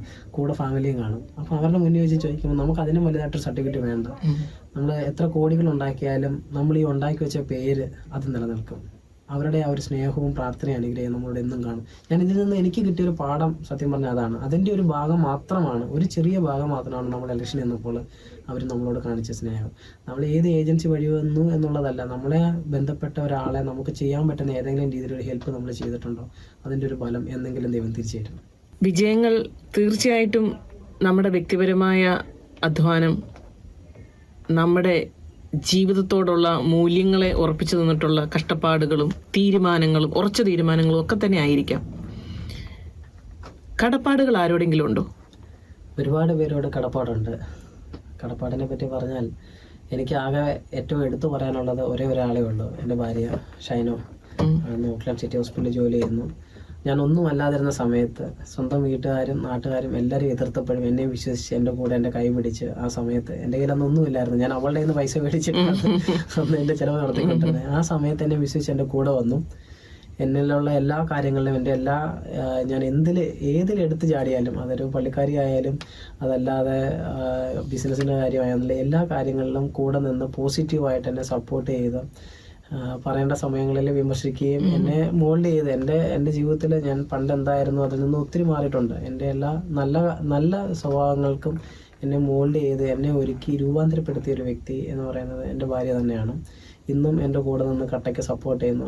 ആരൊക്കെ എന്തൊക്കെ പറഞ്ഞാലും പുള്ളിക്കാർ നമ്മളോട് കൂടെ കാണും. പുള്ളിക്കാർ പക്ഷെ പുറത്തധികം അങ്ങനെ ആരോടും സംസാരിക്കുകയോ അല്ലെങ്കിൽ അങ്ങനെ എടുത്തു വരുത്തില്ല. പക്ഷെ നമ്മളോട് അന്ന് കാണിച്ചൊരു വിശ്വാസവും എൻ്റെ വിജയത്തിൻ്റെ ഒരു തുടക്കം ഒരു പക്ഷേ എൻ്റെ കൂടെ അവിടെ വന്നതിന് ശേഷമാണ്.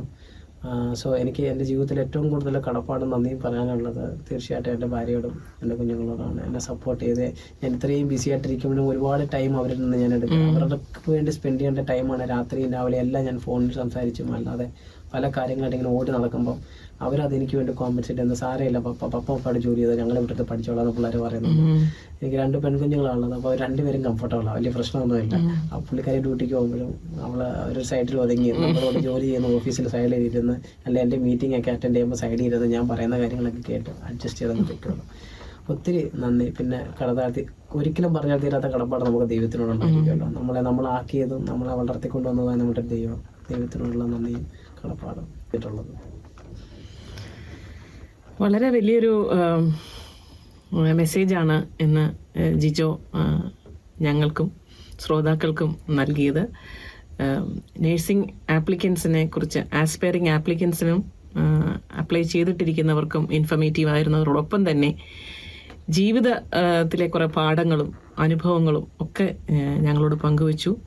ജിജോയുടെ മുന്നോട്ടുള്ള എല്ലാ പ്രവർത്തനങ്ങൾക്കും ജിജോയ്ക്ക് വ്യക്തിപരമായിട്ടും മൈൻഡ്രി നഴ്സിംഗ് സൊല്യൂഷൻസിൻ്റെ വളർച്ചയ്ക്കും എല്ലാം മലയാളം FM-ൻ്റെ ഭാഗത്തു നിന്ന് എല്ലാവിധ വിജയ ആശംസകളും നേരുന്നു. ഒപ്പം തന്നെ പുതിയ ചുമതല, ഭാരിച്ച ചുമതലയാണ് ന്യൂസിലൻഡ് നഴ്സിംഗ് കൗൺസിലിലെ ആദ്യത്തെ ഇന്ത്യക്കാരനും മലയാളിയുമായ ജിജോ എത്തുന്നത് മലയാളികൾക്കും ഇവിടെയുള്ള മലയാളികൾക്കും അഭിമാനിക്കാവുന്ന ഒരു കാര്യമാണ്. അതുകൊണ്ട് തന്നെ ഞങ്ങൾക്കും പ്രതീക്ഷകളുണ്ട്. അപ്പോൾ നമ്മുടെ കമ്മ്യൂണിറ്റിയിൽ നിന്നും, നമ്മുടെ ഇന്ത്യൻ കമ്മ്യൂണിറ്റിയിൽ നിന്നും വരുന്ന നഴ്സുമാർക്ക് ആ ഒരു ക്വാളിറ്റി ഉണ്ടാക്കുവാനായിട്ട് ജിജോയുടെ പ്രവർത്തനങ്ങൾ വഴി സഹായിക്കട്ടെ എന്നും ഞങ്ങൾ ആശംസിക്കുന്നു. നന്ദി, നമസ്കാരം. ഒത്തിരി നന്ദി, ഒത്തിരി സ്നേഹം. നിങ്ങളോടും തീരാത്ത കടപ്പാടാണ്.